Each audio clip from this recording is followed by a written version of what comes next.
Avant, c'était les coachs avaient la vérité parce qu'ils étaient les seuls à voir des choses. Le point clé, c'est qu'on se fout de la science. Ce qui nous intéresse, c'est d'en vendre. 10% de ce qu'on vous dit est faux, mais on ne sait pas encore ce que c'est. La course à pied est l'activité non seulement la plus facile, la moins coûteuse, la plus efficace au niveau physiologique, mais aussi au niveau mécanique. Au début, quand ces chaussures-là sont apparues, on a dit « Ah, il a fait un record du monde parce que c'était à cause de la chaussure. » J'ai pas de preuves. Parce qu'aujourd'hui, la science n'a plus besoin de démontrer que courir régulièrement ou que faire une activité cardiovasculaire régulièrement est bénéfique pour la santé. La question aujourd'hui, c'est comment on fait pour prendre les gens pour qu'ils fassent de l'activité. Alors pour commencer, pour moi, c'est difficile de présenter cet épisode parce que, tu le sais peut-être pas, mais moi, je me suis construit autour de tes contenus, pas que, mais ça fait plus de 10 ans que je suis dans la création de contenu et de formation de moi-même sur comprendre l'entraînement. Ouais. Et je sais plus si c'est 2013-2015, mais c'est dans cette période-là où j'ai commencé à regarder les contenus de la clinique du coureur. Et ça a vraiment aidé moi de mon côté à former, à m'auto-former un petit peu sur bonnes pratiques et surtout éviter les mauvaises pratiques. Donc merci pour ça Blaise, ça me fait très plaisir de t'avoir aujourd'hui sur le podcast. Merci, surpris que tu me dises ça, je suis très content. Tu vas voir, on va pouvoir en discuter au fur et à mesure et tu vas te rendre compte que même si, vu que moi je suis un créateur de contenu, vulgarisateur avec une volonté presque extrême pour être sûr d'embarquer les gens le plus tôt possible. Des fois, ça doit pouvoir paraître un peu... Ouais, c'est très vulgarisé, voire trop. Mais c'est le parti que j'ai pris et je pense que c'est intéressant qu'on t'ait aujourd'hui pour justement aller là dans le côté vulgarisateur, expert qui va aller avec les bons mots sur tous les sujets et on va pouvoir échanger là-dessus pendant le temps que ça nous prendra. Cool. Mais pour que tout le monde puisse vraiment rentrer dedans, je te propose de te présenter avec tes mots. Alors, moi, je suis suisse d'origine, d'où mon petit accent particulier. Immigré au Québec à l'âge de 10 ans. J'ai grandi au Lac-Saint-Jean, sur une ferme. Je me suis passionné pour la course à pied à partir de mes 14 ans. Je cours depuis un petit peu avant, mais j'ai vraiment une passion qui m'a amené après ça à aller en physiothérapie à la faculté de médecine de l'Université Laval, à devenir physio, à me spécialiser en course à pied, à ne traiter presque que des coureurs et à développer en 2008 la clinique du coureur. Puis après ça, d'écrire un livre, de développer le coaching du coureur et de finalement toute ma vie, ma blonde, mes enfants, tout tourne un peu autour de la course à pied. Donc, si tu m'enlèves le mot course à pied dans ma vie, c'est sûr qu'il y a beaucoup de choses qui sont pas là. Voilà. On va dire que là-dessus, on le partage pas mal. C'est beaucoup de... Peut-être trop parfois, mais en réalité, quand on est passionné, ça nous convient bien. On a quelque chose en commun aussi, je viens d'y repenser là comme ça, mais le coaching du coureur, Mathieu Blanchard a participé à sa création et son animation pendant un bon temps et il travaille avec nous aujourd'hui avec Campus. Donc, et Mathieu a travaillé avec la clinique du coureur comme développeur des marchés internationaux pendant quelques années avant qu'ils deviennent trop importants en course à pied pour pouvoir continuer de rester avec une équipe qui n'avait pas le droit d'avoir de biais commercial. Donc, un gros problème pour lui, bien évidemment. Avec le niveau qu'il a atteint, ça devenait compliqué. Mais voilà. Mais on a forcément des points communs quand on a travaillé avec quelqu'un où forcément on s'entend bien avec et on voit la valeur que peut apporter cette personne.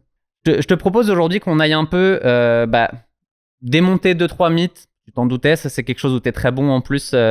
On va pouvoir aller un peu démonter des mythes que je l'ai déjà fait, on l'a déjà fait plusieurs fois. Mais en fait, il y a des choses qui sont tellement fortes qu'il faut le faire souvent pour que les coureurs le sortent de leur tête et qu'on arrive vraiment dans la bonne direction, c'est-à-dire emmener tout le monde dans, si je suis un petit peu bisounours, mais le plaisir de courir sur le long terme et être capable de pratiquer et de se dire à 45 ans, 60 ans, waouh, je suis toujours en train de pratiquer et c'est toujours avec un corps en santé. C'est un peu ça le... Ce qui est mon cas.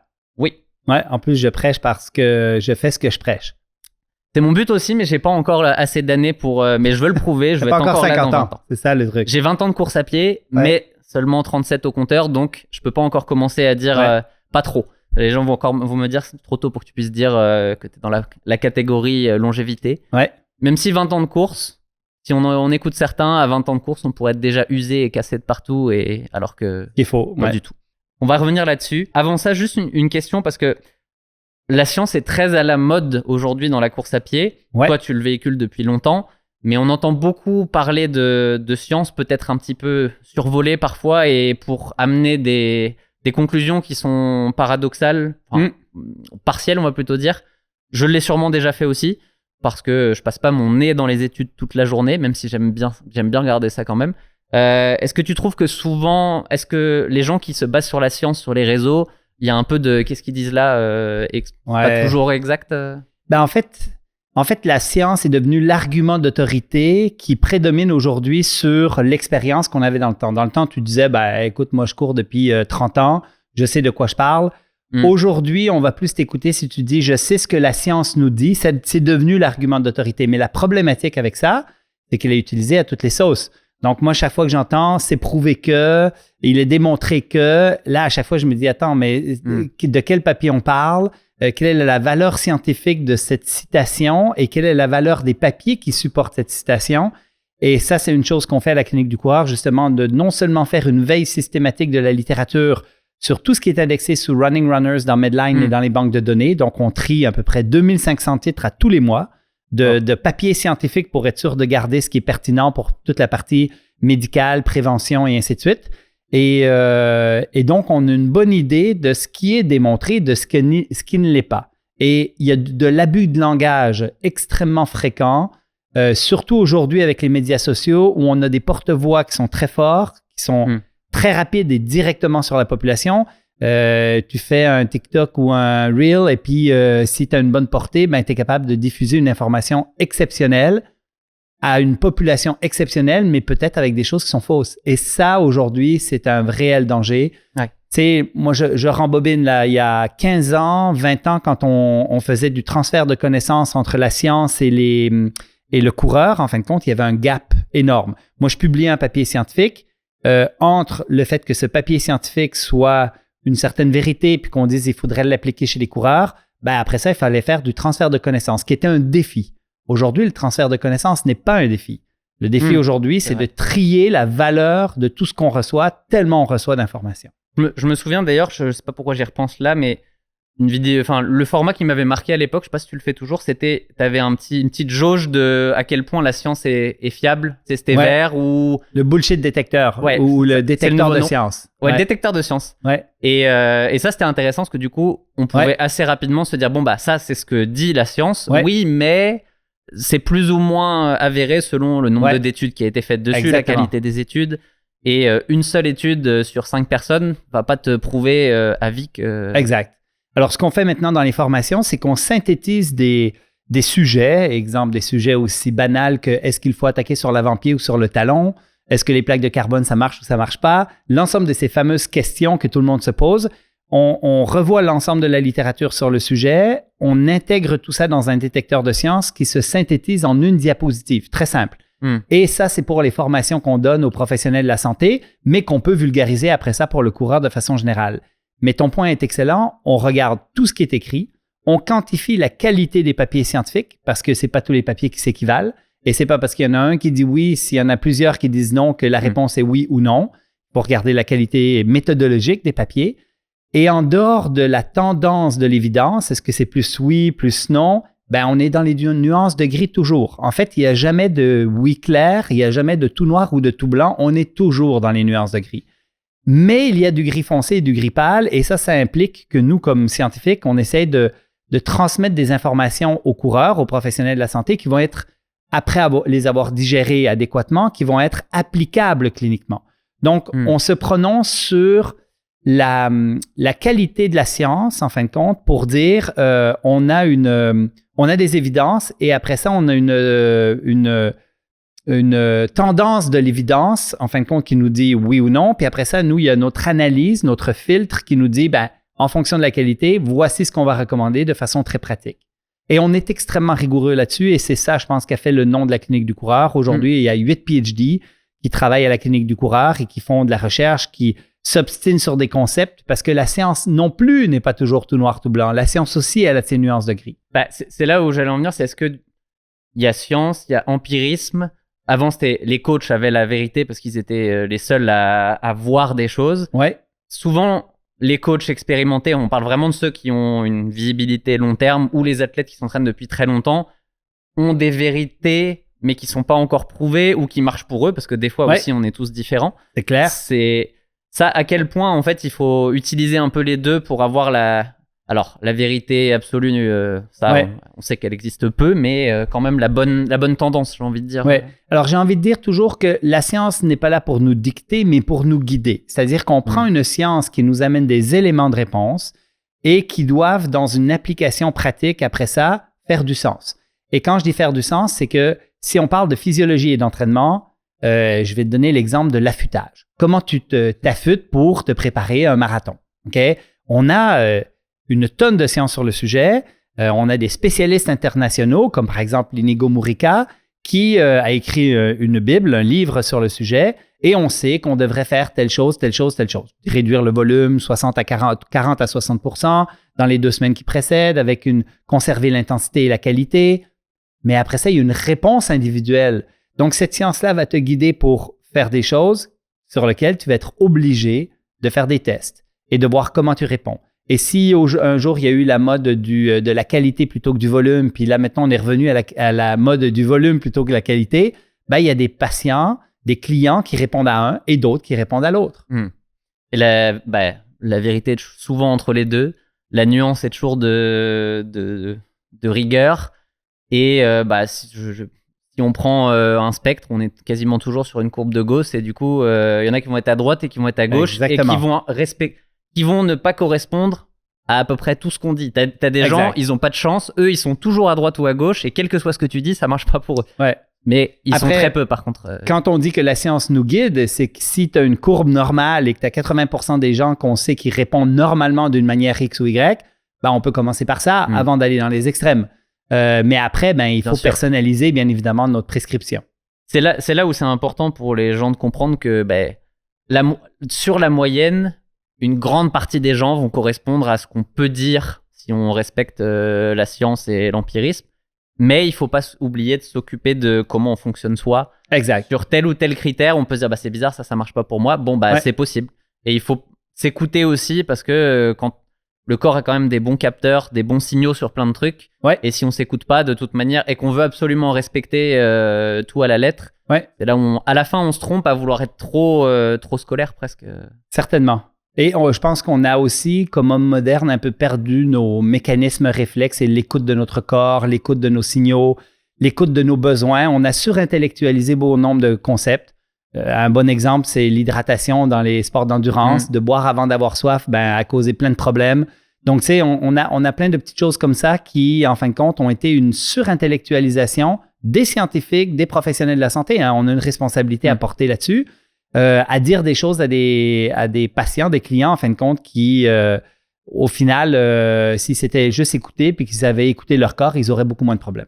Oui, c'est clair. Puis, on a beaucoup d'infos aussi aujourd'hui qui sont mises à notre disposition et qu'on peut, en tant que coureur sportif, analyser, bien ou mal, et prendre des décisions en se disant j'ai vu cette donnée-là que ma montre m'a donnée et partir dans une direction qui est pas forcément bonne. Donc, faut réussir à rester mesuré et d'abord respecter les conseils de base. Ouais. On va y revenir. Du coup, une dernière phrase que j'avais notée que je trouvais intéressante que tu dis dans tes formations, tu vas me dire si c'est toujours le cas parce que ça varie, hein, ça change avec le temps. Justement, c'est 10% de ce qu'on vous dit est faux, mais on ne sait pas encore ce que c'est. Ouais, ça on le dit encore. J'aime bien parce que ça montre le côté, on sait que globalement ce qu'on dit, c'est vrai, mais ça reste de la science, ça reste de l'humain et il y a toujours des petites parties qu'on va continuer d'apprendre. Ouais. Alors, cette phrase est encore vraie aujourd'hui, mais il y a une dizaine d'années, c'était 25%. On disait 25% de ce qu'on vous a dit, dans la formation est faux, mais on ne sait pas c'est quoi malheureusement. Et au fur et à mesure du temps, on a réalisé en fin de compte qu'on changeait de moins en moins. Tu sais, les formations qu'on donne à la Clinique du Coureur se sont transformées à travers la science, à travers le temps de façon importante. Et dernièrement, on arrive à avoir des sujets sur lesquels il y a beaucoup de papiers scientifiques. Je vais te donner un sujet, par exemple, extrêmement clair. La performance versus le poids distal dans les chaussures. Il n'y a aucun doute. Il y a 30 papiers scientifiques, ils arrivent tous au même résultat. Plus ta chaussure est légère, plus elle est performance, plus tu vas être économique au niveau de ton énergie. Il n'y a pas de doute. Ça, c'est quelque chose qui ne changera pas dans le temps. Il y a peut-être des petites choses autour de ça qui vont changer, mais le poids de la chaussure ne changera pas. Et donc, on a diminué à 10% cette fameuse phrase, mais elle reste valable encore. Il y a plein de sujets en médecine du sport qu'on explore et aujourd'hui, on est un peu on est perdu, on ne sait pas trop ce qu'on dit. Et donc, ça prend l'humilité quand tu es surtout un enseignant de concepts en médecine du sport, d'être capable de dire, écoute, là, on vous a parlé du stretching, mais il faut savoir que le stretching, il n'y a à peu près pas de publication depuis les années 2000 parce que c'est plus à la mode. Et puis, finalement, on fait des recommandations qui ne sont pas très solides autour de cette fameuse question, est-ce qu'il faut s'étirer, pas s'étirer, etc. OK, intéressant. Ce que je te propose, c'est qu'on aille dans 15 questions. Ouais. Et en fait, on va faire d'abord commencer par un oui ou non. Oui. Et après, on va creuser un peu parce que juste oui ou non, c'est... Parfait. Ça suffira pas forcément à répondre à la question. Mais... Alors, les 15 en rafale avec oui ou non ou, Exactement. Ah, OK, c'est parti alors. Donc, il n'y a pas de chrono, on y va, mais quand même, on va le faire de ce format-là. J'ai essayé de les formuler pour que ça soit quand même... ça puisse être oui ou non et pas, pas trop peut-être, même si c'est souvent. Ouais. La nuance est importante. La course à pied est un sport dangereux où on se blesse forcément. Non. La course à pied est un meilleur sport pour la santé globale que la natation. Oui. Tous les coureurs devraient-ils chercher à augmenter leur cadence à 180+? Presque. Réduire ses kilomètres pour faire plus de renfo permettra-t-il de mieux progresser? Oui, mais ça sera élaboré. Les super shoes augmentent-elles réellement les risques de blessures? Augmentent-elles certains risques de blessures? J'ai oublié un mot. Certains, oui. Certains, oui. Je suis obligé de dire oui. Est-ce que tu forces des coureurs à changer leur foulée? Parfois, oui. Peut-on planifier ses charges d'entraînement uniquement en écoutant ses sensations, sans montre, sans aucun chiffre? Oui. Le contrôle de la pronation est-il encore utile pour choisir ses chaussures? Absolument pas. Un coureur qui dort moins de 5 heures dans la nuit, devrait-il penser à reporter sa sortie? Ou la modifier? Ou la modifier? Oui, la modifier. La technique de course compte-t-elle plus que la force musculaire pour prévenir les blessures? Chez le débutant, oui. On pourrait élaborer. Les mollets sont-ils un maillon clé pour courir longtemps sans se blesser? Pas plus que le reste du corps. La course longue distance fragilise-t-elle les os et les articulations? Non. Est-ce qu'un coureur amateur peut progresser pendant 20 ans sans jamais stagner s'il gère correctement sa charge? Ça dépend à quel âge il commence, parce que 20 ans, il commence à être vieux après. Son VO2 diminue, faut améliorer l'économie de course. En tout cas, oui. C'est une question pour un ami. Le 20 ans, il fallait mettre le curseur quelque part, ça me correspond bien. Donc, c'est bon. Est-ce qu'on devrait courir tous les jours? Oui. Et est-ce que courir seulement 10 minutes, ça suffit? Oui. D'un point de vue mécanique, pas physiologique. Ouais. Et dernière question, est-ce que tous les coureurs... non, c'est la première, je sais pas pourquoi elle est revenue celle-là. On va s'arrêter là. C'est la première sous une autre forme. Donc, il y a des bonnes questions là, il y a beaucoup de matière à élaboration. C'est le but. Ouais, le but, c'était qu'on parte sur des sujets quand même assez variés pour que ça intéresse un peu tout le monde. La première est importante, les deux premières sont assez fondamentales, parce que je pense qu'il y a des choses à bien expliquer là-dessus. Est-ce que la blessure est un passage obligé pour le coureur? On la réduit, mais c'est grosso modo, c'est ça. Alors, ce qu'on sait aujourd'hui, c'est que les meilleurs stats qu'on peut avoir chez les coureurs, c'est-à-dire si tu contrôles, on a fait des études où on contrôlait la planification pour un demi-marathon où on était très progressif. Et on avait quand même 20% de blessures. OK? Et en fait, c'est une étude qu'on a menée entre chaussures minimalistes, chaussures maximalistes. Donc, on contrôlait la chaussure et l'ensemble de tout le reste de l'environnement, progressivité, etc. On avait quand même 20% de blessures dans les deux groupes. Donc, en fait, il semble que les blessures soient inéluctables chez le coureur, mais en fait, c'est toujours en lien avec les deux mêmes paramètres. C'est j'ai mal quantifié mon stress mécanique, j'en ai trop fait trop vite, qui est le critère numéro 1. Et après ça, il y a quelques petits critères qu'on peut essayer de contrôler, qui sont la technique de course. Il y a des techniques qui sont moins stressantes, il y a des chaussures qui sont moins stressantes et ainsi de suite.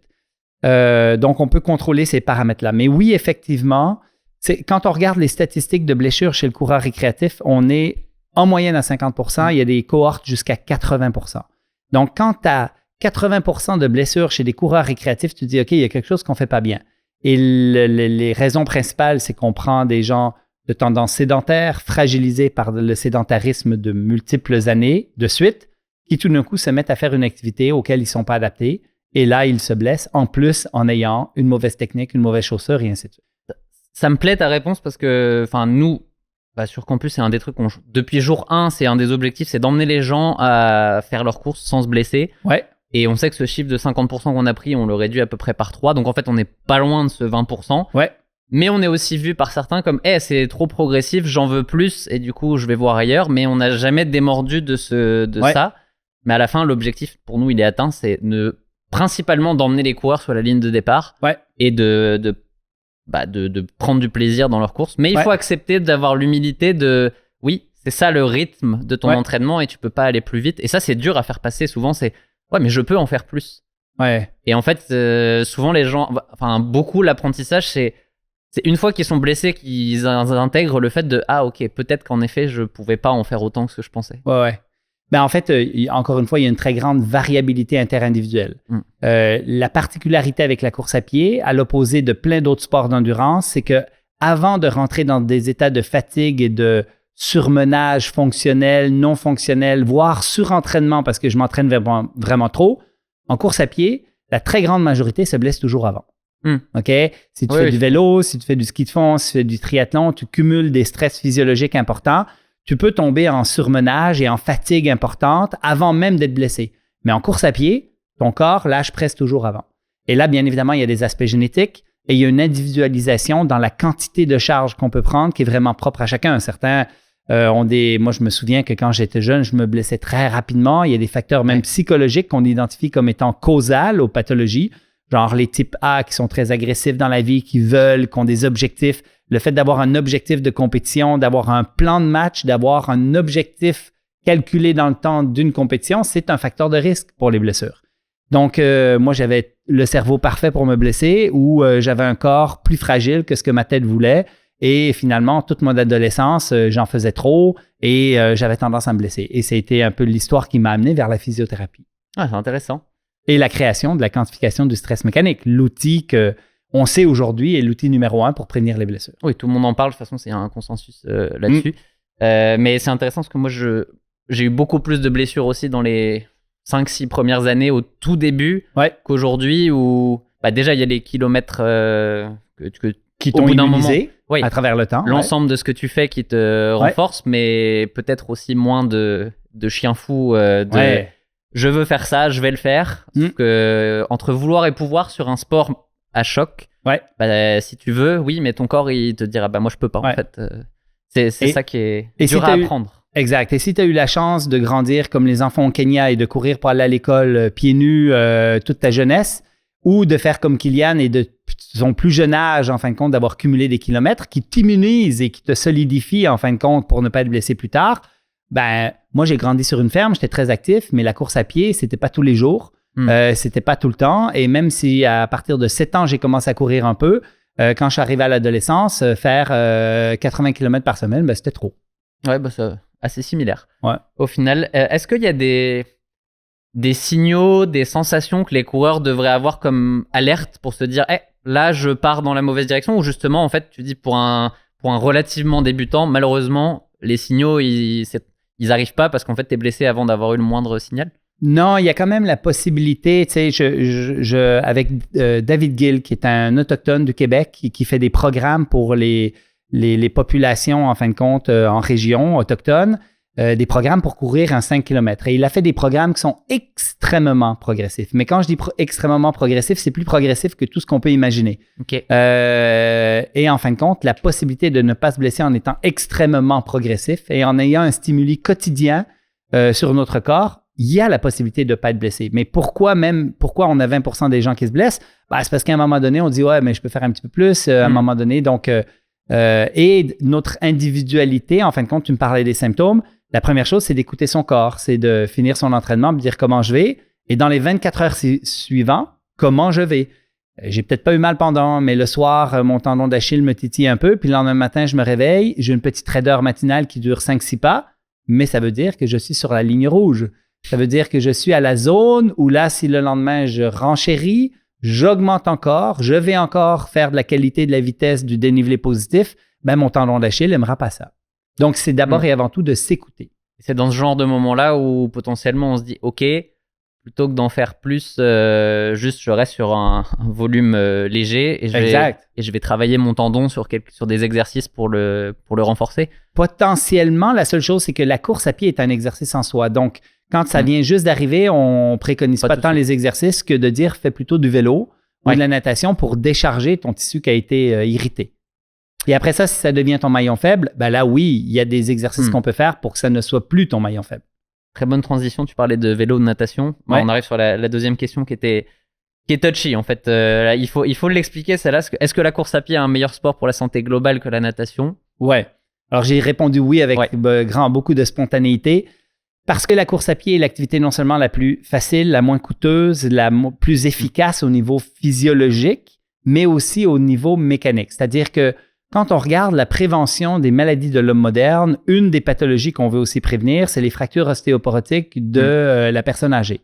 Le fait de faire un sport avec impact amène une solidification du cartilage et des os qui fait en sorte qu'on va repousser l'arthrose de genou et repousser l'ostéoporose osseuse, c'est-à-dire la fragilité osseuse.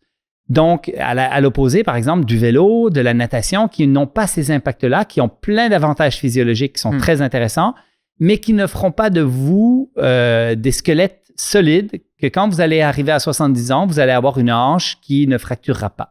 Donc, oui, la course à pied est non seulement l'activité la plus ancestrale, naturelle, avec la marche qu'on peut connaître, bien évidemment, mais on est fait pour courir, on est fait pour marcher et bien évidemment, ça a des avantages sur d'autres choses que juste la physiologie. Donc là, quand on se dit ça, déjà, la réponse est assez facile sur le fait que non, pratiquer la course à pied sur le long terme, il n'y a pas un moment où tes os, tes articulations, ils vont être usés parce que tu t'as couru sur le long terme. Ça, on l'a quand même énormément entendu pendant très longtemps. Et encore aujourd'hui, mais même s'il y en a moins, beaucoup de gens savent que c'est pas vrai, mais on l'entend encore. Mais il y en a moins dans ton milieu à toi. Mais quand on fait des papiers scientifiques, Jean-François Esculier a fait des études où on envoie des questionnaires à des coureurs et à des professionnels de la santé, médecins, physio, etc. Okay. Et il y a encore une tonne de gens qui croient que la course à pied crée de l'arthrose, amène une dégénérescence articulaire simplement par cette idée que le corps est comme une machine, c'est-à-dire une voiture qui roule, qui use ses pneus, puis après un certain temps, les pneus usés, il faut les remplacer. C'est l'idée que l'impact sur un genou de façon répétée va créer de la dégénérescence cartilagineuse. Et pourtant, le corps humain, c'est un être vivant. Et on sait que quand tu stimules un tissu, on appelle ça la mécanotransduction, tu stresses un tendon, tu stresses un muscle, un os, un cartilage, un ligament. Si tu le stresses, tu vas créer une dégénérescence qui est suivie d'une régénérescence pour augmenter la tolérance de ce tissu parce que le tissu a une mémoire et il se dit « Ah, la prochaine fois, là, il m'a fait un 10 km, il faut que je sois prêt pour faire un 11. » Et donc, il va se solidifier et s'adapter. Et si on est graduel et progressif, on emporte notre corps dans une adaptation où les os deviennent plus solides, les cartilages deviennent plus résistants et plus solides. Si on est progressif, admettons qu'on a un coureur, pas un débutant, là, mais... Il y a une zone de pratique, de quantité où on se dit que on est vraiment dans une zone où là, on travaille bien pour le long terme. C'est pareil, est-ce qu'il y a un trop aussi après? Est-ce qu'on a... Oui. Et ça, c'est une excellente question. En fait, il y a une revue systématique, Allenton Jelly, qui a poolé 125 000 coureurs dans son étude pour essayer de voir dans quelle mesure les coureurs élites avaient plus d'arthrose ou moins d'arthrose que les coureurs récréatifs. Quand il parlait de coureurs élites, on parlait de coureurs qui avaient participé aux Olympiques, à un championnat du monde ou un championnat d'Europe et qui recevaient une rémunération pour la course à pied. Donc, on parle de vraie élite. On ne parle pas de l'élite du Québec qui fait des courses populaires. On parle de gens qui vivent avec ça et qui sont allés à des grands jeux. On avait donc dans les 125 000 personnes, à peu près 1 millier de personnes qui étaient dans ce groupe élite, ce qui était quand même plus complexe à trouver que des coureurs récréatifs. On a constaté que les coureurs élites avaient une incidence d'arthrose qui était à peu près l'équivalent des sédentaires. On parlait de 13% à 10% versus 3 et quelques pourcents pour les récréatifs. Mais dans les récréatifs, on avait les marathoniens, les ultra-trailers, l'ensemble de tous les coureurs qu'on ne considère pas élites.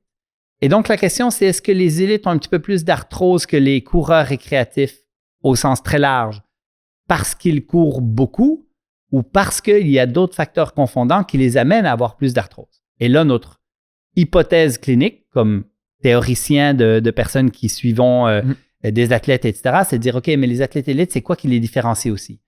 Ils sont à 1 seconde du standard olympique, mais même s'ils ont un peu mal au genou, ils continuent. Rapidement, on va se faire une petite infiltration intra-articulaire ou la prise d'anti-inflammatoires pour une douleur quelconque. Il va y avoir une médicalisation qui va être plus importante de ces athlètes élites-là que le coureur récréatif. Donc, il y a plein de valeurs confondantes qui nous font dire aujourd'hui qu'on ne sait pas si la quantité de charge de course est un facteur prédicteur de développer de l'arthrose sur le long terme. L'avantage, si je l'interprète un peu, quand on se dit qu'on ne sait pas, on n'est pas sûr sur des élites et sur des gens qui s'entraînent beaucoup. C'est-à-dire que pour la majeure partie des amateurs, on est quand même assez loin de ça dans tous les cas. Donc, globalement... on est sûr aujourd'hui que si tu fais de la course à pied, c'est un aspect protecteur pour l'arthrose du genou. On a des études aujourd'hui qui nous montrent que ta prothèse totale de genou, tu vas l'avoir plus tard si tu es un coureur que si tu es un non-coureur. On sait aussi que les cartilages de coureurs sont plus épais, plus résistants au stress mécanique que les non-coureurs. On a beaucoup de données, probablement une 50aine de papiers scientifiques sur le sujet de l'arthrose chez le coureur qui nous montrent que la course est une bonne chose pour prévenir l'arthrose de genou, par exemple, et l'arthrose de hanche, qui sont les deux principales. Pour les gens qui viennent dire aux coureurs qui s'entraînent beaucoup, mais à l'échelle amateur, quand tu vas faire des semaines à 100, 120, 130 km, ça paraît énorme pour quelqu'un qui court pas, ou même un coureur récréatif. Mais en théorie, si on s'entraîne bien, on est quand même loin d'aller user son corps avec ce genre de pratique. Non, parce que même à ce dosage-là, ça a un rôle protecteur. Donc moi, souvent, c'est des sédentaires qui vont me dire « Ouais, mais la course à pied, ça use les genoux. » Non, pas du tout. En fait, c'est que si tu cours, et je vais aller plus loin que ça, tu es non-coureur, tu as de l'arthrose au genou, je te recommande de commencer la course à pied. Parce qu'on sait aujourd'hui que même chez les personnes âgées qui ont déjà de l'arthrose, le fait de courir va faire en sorte que ces individus-là vont, mieux vivre avec leur arthrose, donc avoir moins de symptômes, moins de médications associées, retard de la prothèse totale, mais en plus vont probablement entretenir le cartilage encore en santé par l'impact répété. Fait que ce que je vais dire à ces personnes-là, c'est ça serait une excellente chose que tu commences à courir. Par contre, je vais te guider pour que tu cours, avec des mécaniques qui sont protectrices, on parlera de cadence tout à l'heure et de chaussures, et 2, en fin de compte, surtout, et c'est le plus important, que tu écoutes ton corps. Quand tu vas courir, est-ce que tu fais une synovite? Est-ce que ton genou il gonfle ou pas? Et si jamais tu réponds bien, ça veut dire que ton corps, il est en train de s'adapter, il est en train d'augmenter sa tolérance, il est en train de faire en sorte. Et souvent, moi, j'ai des personnes qui sont douloureux sédentaires qui devenaient non douloureux actifs parce que je leur fais commencer de la course à pied. Ça, c'est intéressant, c'est qu'en fait, du coup, c'est presque... Alors, réversible, c'est peut-être pas le mot, mais il y a quand même une notion de... Il n'y a pas d'âge pour s'y mettre et il y a un bénéfice quel que soit le moment où on s'y met. C'est clair. Et on a des papiers chez les personnes âgées qui montrent ces aspects bénéfiques de la course à pied sur l'arthrose du genou, par exemple. Bon, je pense que ça couvre un peu le sujet pour beaucoup de gens, beaucoup de questions qu'il peut y avoir autour de la course à pied. On pourrait presque aller sur un peu... Là, on a parlé du mécanique, la santé métabolique aussi. Bon, ça, c'est de plus en plus documenté aussi. L'OMS a quand même bien amené ça. Et l'avantage, c'est que c'est pas énorme ce qui est demandé pour avoir des effets positifs accessibles à beaucoup de gens. Exact. Puis si tu prends des sédentaires et que tu leur donnes, il y a une étude vraiment intéressante, grosse cohorte, un beau RCT, là, une étude randomisée contrôlée où on a mis 50 minutes d'activité cardiovasculaire par semaine. Donc imagine, c'est 5 à 10 minutes par jour, OK, chez les sédentaires, et tu vois des avantages sur la santé qui sont très rapides et sur la mortalité, en fin de compte, qui sont extrêmement efficaces. C'est-à-dire que juste de courir un peu chez le sédentaire amène déjà des effets qui sont phénoménaux là-dessus. On peut aller tout de suite sur le courir 10 minutes par jour. Est-ce que c'est utile du coup? Parce que c'est exactement ça. La réponse est oui, tu viens de le dire, mais en fait, on se rend pas compte à quel point... Parce que 10 minutes, on se dit c'est rien, j'ai le temps de partir et de revenir, j'ai rien fait en fait. Et beaucoup vont dire je le fais pas parce que ça sert à rien. Ouais. Alors, ça, c'est vraiment dans la mentalité du coureur où on se dit, 10 minutes, j'aurais pas le temps d'être pleinement essoufflé, j'aurais même pas chaud. Donc, au niveau métabolique, au niveau physiologique, c'est insuffisant. L'intérêt du 10 minutes de course, c'est principalement au niveau mécanique, adaptation tissulaire, prévention des blessures. C'est là qu'on a le plus d'effet. C'est vrai qu'au niveau physiologique, tu fais un 10 minutes de jog, si tu fais pas de l'intensité dans ton 10 minutes, l'effet est pas énorme. OK. D'ailleurs, chez le sédentaire, ça l'est déjà, parenthèse. Mais si on prend quelqu'un comme toi, qui a l'habitude de faire 100 km par semaine, si cette personne-là, en fin de compte, elle va faire 10 minutes, ça ne l'aide pas énormément. Ouais. Mais au niveau mécanique, et c'est là mon point que je dis souvent aux gens, 5 minutes, ça compte, parce que 5 minutes, c'est 450 sauts sur une jambe, 450 sur l'autre. C'est déjà un très bon stress mécanique pour dicter à ton os de se solidifier, à ton tendon de devenir plus résistant. Et en fait, sur la prévention des blessures, le courir tous les jours, même des petites quantités, c'est un des meilleurs conseils que je peux donner aux coureurs récréatifs. À véhiculer autour de soi, parce que pour les coureurs, il y en a beaucoup qui vont se dire « ça va, j'ai déjà ma pratique, on pourrait peut-être rajouter des petits 10 minutes en plus, ça ferait pas de mal. » Mais même pour emmener d'autres, leur dire hey, « mais t'as pas besoin de courir autant que moi, juste déjà commence par ça, ça va avoir un effet énorme. » Et c'est une bonne entrée sur la pratique versus te dire hey, « il faut absolument que tu cours tout ça pour que ça ait de la valeur. » Je fais une parenthèse sur un sujet là. Je suis revenu au Québec, je recours au parc Maisonneuve qui est sur de la petite gravel. Versus à la maison où je cours quasiment que sur de la route parce que j'ai que ça autour. La douceur du sol versus la douceur d'un sol comme de la gravel ou versus du bitume. Est-ce que ça a un intérêt? C'est une très bonne question parce qu'il y a des gens qui font même la différence entre l'asphalte et noir et le béton qui sont les trottoirs. Alors, si tu demandes à un ingénieur, l'ingénieur, lui, il a des marqueurs de densité de matériaux et là, il va dire oui, l'asphalte, en fin de compte, est plus molle que le bitume. Le corps ne fait pas vraiment de différence entre les deux. Je me pose même la question s'il fait la différence entre la petite gravelle versus le bitume. Je pense que le corps ne fait pas beaucoup la différence entre les deux, surtout avec l'interférence qu'on a, qui est cette fameuse chaussure entre le pied et le sol, qui, elle, vient annuler à peu près toutes les sensations qu'on peut avoir sur cette dureté, en fin de compte, du sol. Si tu me parles d'un turf, si tu me parles d'un terrain de foot, si tu me parles de trail où là, on a vraiment de la mollesse, là, ça fait une différence.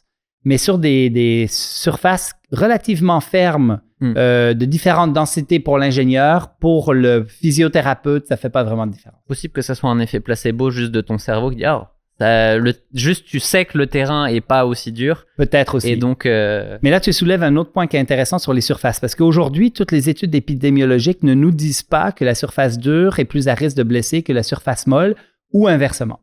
Ce qu'on sait, c'est que le changement de surface amène des changements de biomécanique et qu'à partir de ce moment-là, un changement est un facteur de risque de blessure. Donc, si tu cours toujours sur le bitume, tu t'en vas à Cuba et puis tu vas courir sur la plage tous les matins. Là, tu es sur des surfaces molles sur lesquelles tu n'es pas adapté, tu es plus à risque.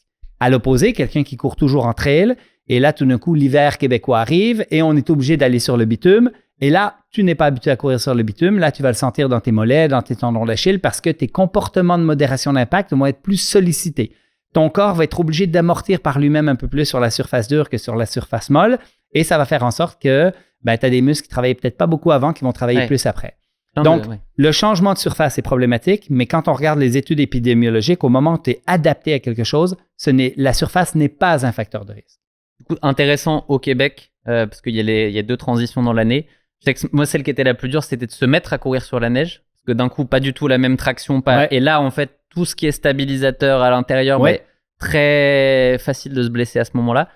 Effectivement. Et au printemps, le retour sur le bitume après avoir couru sur de la neige tout l'hiver, j'imagine que là aussi, il doit y avoir un petit recrue de... Oui, mais moins important que de l'autre côté. Effectivement, vois-tu, moi, on avait des recommandations depuis de longtemps au Québec.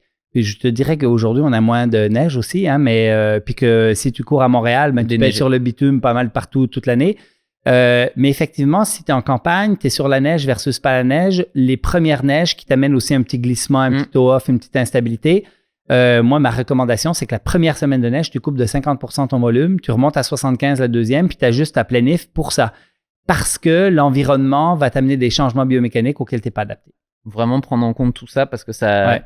Nous, on peut se retrouver blessé alors qu'on se dit j'ai pas changé mon volume. Oui, mais il y a un élément qui a changé dans tout ça et qui fait que le corps n'a pas suivi. Et il y a un autre petit facteur sur les surfaces, tant qu'à en parler. Les surfaces irrégulières, exemple sentier naturel sur le Mont-Royal, par exemple, vont amener une variété de mouvements qui vont stresser différents tissus à chaque foulée. Si tu cours sur un tapis roulant, pour donner quelque chose qui est très régulier, et que tu cours toujours sur ce tapis roulant, à chaque foulée, tu vas avoir exactement la même gestuelle, donc le même stress sur les mêmes tissus. Si, par exemple, tu cours avec une chaussure qui est mal usée et qui t'emporte dans un vice biomécanique auquel tu n'es pas adapté, sur un tapis roulant, ça pourrait t'amener une blessure de surutilisation parce qu'elle t'emporte dans une mécanique auquel tu n'es pas pleinement adapté, tandis que si tu vas en sentier, la variété, même avec un soulier mal usé, va faire en sorte que c'est toujours différents tissus qui seront stressés. Et donc, l'augmentation du volume, Si tu dis, écoute, moi, je suis à 100 km par semaine, là, je me prépare pour un marathon, il faut que je monte à 140. Là, tu sais que tu tires un petit peu ta physiologie, ça va peut-être passer, mais c'est ta mécanique, tes tendons qui vont être un peu limites. Ben, d'intégrer des surfaces un peu plus variées va peut-être faire en sorte que tu vas pouvoir augmenter plus rapidement ton volume que si tu es sur une surface toujours identique, très régulière. Répond à une question directe que je vais pouvoir utiliser dans la prochaine préparation. Il faut un peu plus de temps parce qu'il faut aller un peu plus loin que tes terrains d'entraînement autour de chez toi, mais ça a une valeur quand même pour ça. Et ça ce que tu disais là m'a amené une autre question sur justement l'usure de la chaussure. Parce que souvent on dit c'est quoi le kilométrage, mais moi j'emmène des chaussures très très loin parce que je les use à plat. Et certains coureurs, tu les vois, tu dis leur chaussure elle a peut-être 400 km, mais elle est comme ça en fait. Et ça, c'est problématique. C'est pas du tout. En fait, pour ça, moi, 2000 km avec une chaussure, je l'use quand la semelle elle commence à partir en morceaux. Là, tu dis là, c'est bon. Mais je sais que je le sens en fait. Ça change rien dans. Mais ceux qui l'usent comme ça, eux, par contre, ça leur coûte cher en chaussures parce qu'il faut les changer. Exactement. Donc, le fameux 800 000 km par chaussure qui était basé sur les qualités absorbantes de la chaussure. En fin de compte, ça tient pas la route d'un point de vue scientifique. On avait des anciennes études avec les anciens foams EVA où après 400 km, tu avais 50% de l'EVA qui ne répondait plus, qui n'avait plus de compliance et de résilience. Et donc, à partir de ce moment-là, finalement, on disait, il faut changer la chaussure parce qu'elle a plus ses qualités absorbantes. Alors, le vendeur disait, c'est comme un matelas de lit. Ton semis est bon, ta couette est bonne, mais c'est ton matelas qui est fini, il faut le changer. En fait, ça ne tient pas la route d'un point de vue scientifique. L'amorti n'est pas un facteur de risque par rapport aux blessures. Si tu l'as bien écrasé de façon graduelle, au fur et à mesure du temps, tu augmentes ta tolérance. La déformation d'une chaussure, une mal-usure, un écrasement de la semelle, et plus la semelle est molle et grosse, plus elle a ce potentiel de se déformer. Ça, c'est un facteur d'exacerbation d'un vice biomécanique amené par une chaussure externe qui n'est pas la même chose que, par exemple, toi, ta pronation. Tu m'as posé une autre question qui est, est-ce que la pronation, c'est un problème? Ben non, tu es pleinement adapté. Mais une exagération de la pronation parce que ta chaussure, elle est toute écrasée vers l'intérieur et à chaque foulée, tu t'emportes de quelques degrés de plus que ton normal, que ce que tu ferais au sol sur le plancher, ça, c'est un problème. Là on en vient un peu au problème de ces mousses très molles. Si tu as une foulée qui est si tu es relativement stable, que tu as un bon pattern où tu vas vers l'avant, ok, si tu as déjà tendance à avoir une pronation prononcée, la chaussure, elle va ça va te coûter cher. Ouais. Ça va te coûter très cher en chaussures parce qu'il va falloir que tu les changes souvent. Puis en plus, cette nouvelle génération de chaussures coûte cher. Donc, effectivement, ça va être potentiellement un problème. C'est drôle quand même, c'est qu'on est passé de... Alors, toutes les chaussures ou presque avaient du contrôle de la pronation, de la supination, à des chaussures super molles où il n'y en a pas, mais qui par contre, là, vont t'emmener dans cette direction-là encore plus. Donc, en fait, c'est parce que c'est plus à la mode de parler de contrôle de la pronation. Exactement. En fait, c'est quand même impressionnant de voir comment l'industrie de la chaussure se construit. On est vraiment sur des tendances. On n'en a rien à branler de c'est bon pour la santé, c'est pas bon pour la santé. C'est vraiment, c'est quoi les tendances? Et on est passé par, je vais dire, 3 paradigmes dans la prévention des blessures qui étaient, on veut des chaussures qui contrôlent le mouvement du pied pour réduire cette fameuse pronation qu'on considérait comme pathologique. Et ça, c'est de la faute des professionnels de la santé, hein? C'est pas de la faute des magasins ou c'est les professionnels de la santé, les scientifiques qui ont considéré que la pronation était une gestuelle problématique. Maintenant, on a des études prospectives qui nous disent non, on s'en fout, ça change rien. Pied plat, pied creux, pronateur, supinateur, ce n'est pas des facteurs de risque des blessures. Le deuxième paradigme dans les chaussures, c'était de dire ça prend de l'amorti pour réduire le choc sur le squelette. Ce qu'on a constaté à travers les années, c'est que plus tu mets d'amorti, plus le stress sur le genou, la hanche et le dos est grand, mais plus tu réduis le stress sur le pied. Donc, le stress est juste distribué différemment. Et comme tu mets plus d'amorti, tu as tendance aussi à ralentir la cadence qui augmente le stress global. Donc, de façon générale, c'est un paradigme qu'on va mettre à la poubelle bientôt. Scientifiquement, ça fait longtemps qu'on le sait, mais l'industrie continue quand même. Et le troisième, c'est le fameux drop de dire on va élever le talon pour réduire le stress sur le tendon d'Achille. Mais en faisant ça, on a réalisé qu'on augmentait le stress sur le genou. Donc, de façon générale, les antipronateurs, l'amorti et le drop, l'élévation du talon, sont les 3 technologies qui ont été intégrées dans les chaussures pour la prévention des blessures. C'était la raison numéro 1. Ça a été étudié avec des belles études. Malissou a fait plusieurs études avec Tyson sur le sujet de ces 3 technologies. Aujourd'hui, si tu me poses la question, est-ce qu'elle fonctionne? Je vais dire, les antipronateurs, ça ne marche pas. Non seulement ça ne prévient pas la pronation, ça prévient l'extrapronation amenée par la mollesse de la chaussure. Donc, peut-être sa durabilité, mais ça ne prévient pas la pronation du pied parce que le pied dans la chaussure fait la même chose que le pied en dehors de la chaussure. La deuxième chose, c'est que quand on parle d'amorti, ça ne prévient pas les blessures non plus. Et le drop non plus. Donc, les drops, on passe d'une mode à l'autre. À un moment donné, on est passé de 16 mm de drop à 10-12. Il y a eu la mode du minimaliste qui nous a amené à 4-6. Et puis maintenant, on vient de revenir à 10-12. On reste là. On ne sait pas pourquoi. Je pensais qu'on était plus encore dans les 4-6-8 je pense qu'on est plus dans les 10-12 de façon générale. Il y a des chaussures à 0, à 4, Altra, Innovate, etc. Mais si tu prends la moyenne des chaussures, on est plus autour de 10. Mais c'était intéressant. Il y a quelques années, on avait des chaussures à 24 mm de drop. Il y avait une Adidas à 24 et on avait une moyenne à 16. Quand même. C'est pas si loin tout ça. C'est pas si loin. Et pourquoi? On ne sait pas.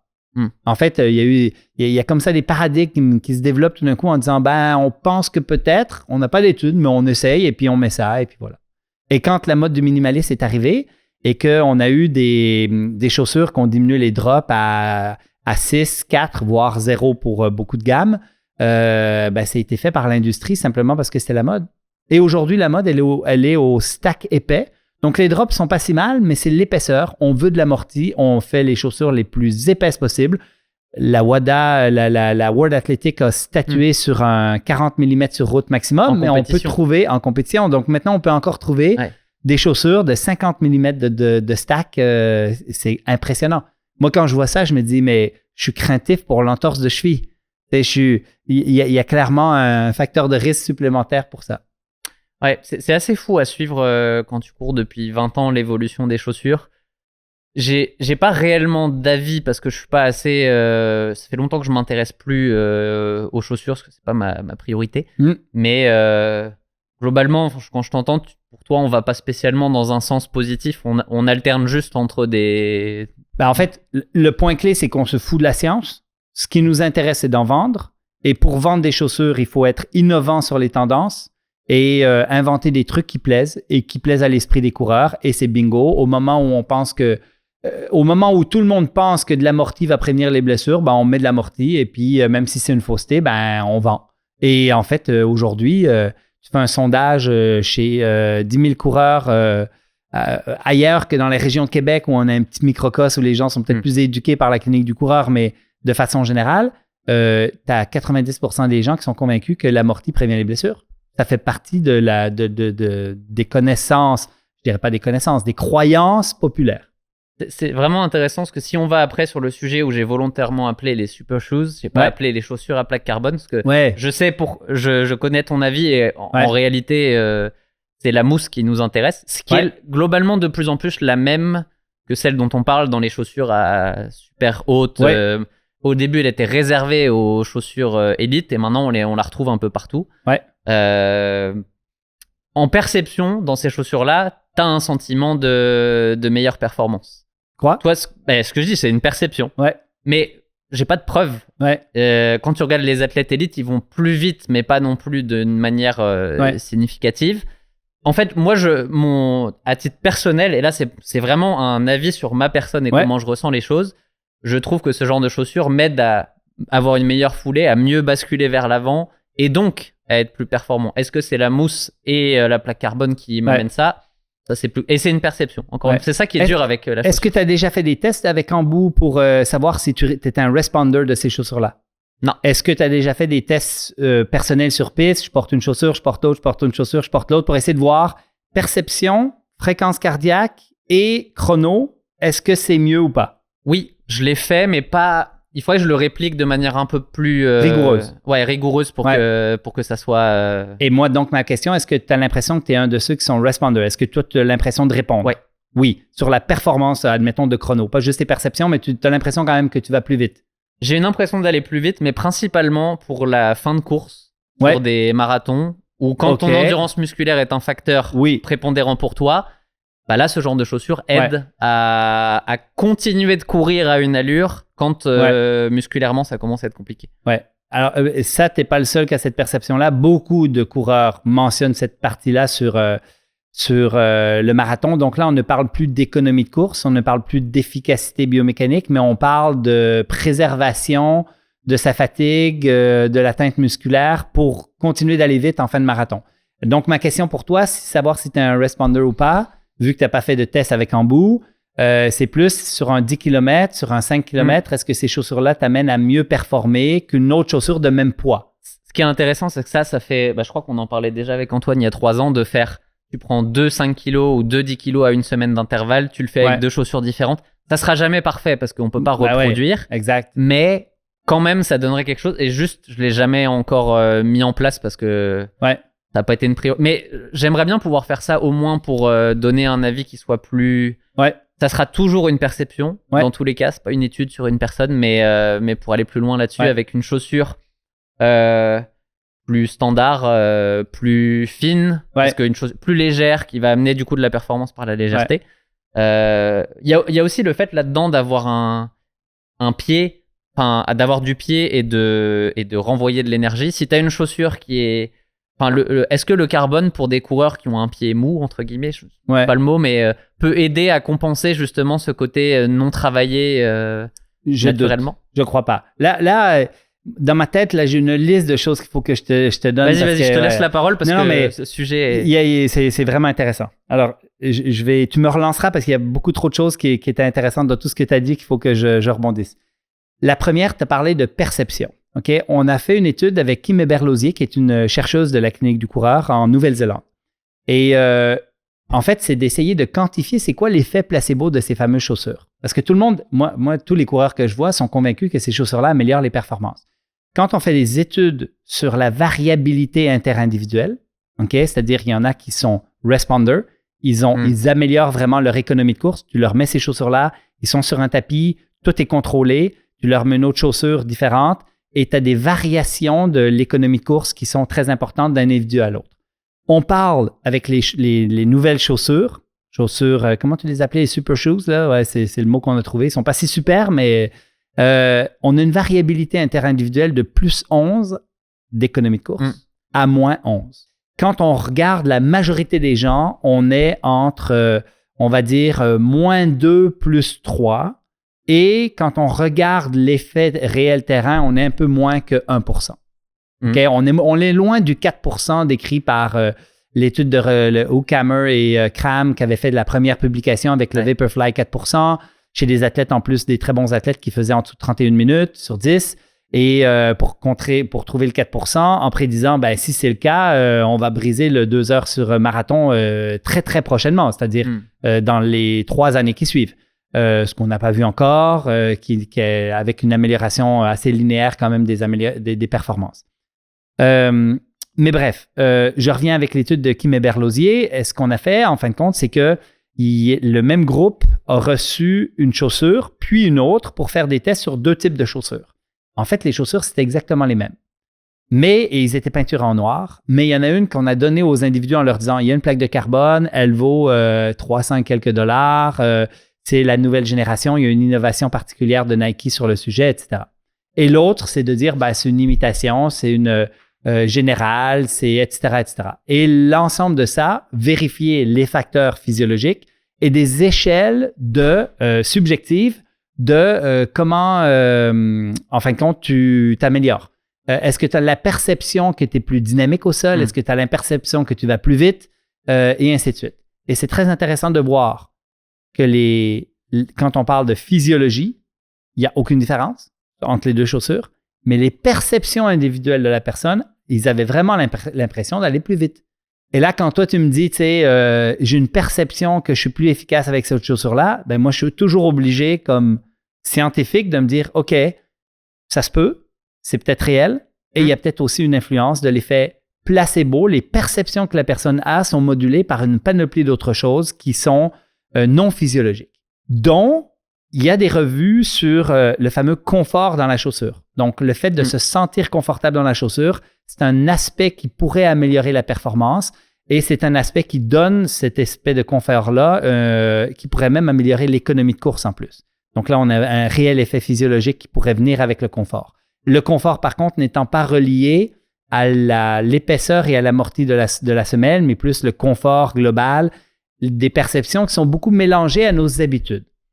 Donc, si toi, tu as l'habitude, dans ton cheminement de coureur, d'avoir eu des chaussures qui sont plutôt maximalistes, je te mets dans une chaussure très légère, mais maximaliste, mais qui a la même caractéristique de drop, de stack et de flexibilité, mais qui est beaucoup plus légère. Donc, tu as l'habitude de courir avec des 300-350 grammes, et là, je te mets dans une chaussure 180 grammes pour prendre la Next, par exemple, de Nike. Et maintenant, avec la Adidas, on est décédé à 138. Nike vient d'en refaire une à 128. Les Chinois en ont fait une à 95 grammes. Là, ce que ça oblige, par contre, c'est qu'on est obligé quand même de les amincir un peu parce qu'à un moment donné, si on va enlever du matériel, on ne sait plus où l'enlever. Ouais. Et il y aura de nouveau une course au poids qui est le facteur clé, qui est le vrai facteur en plus.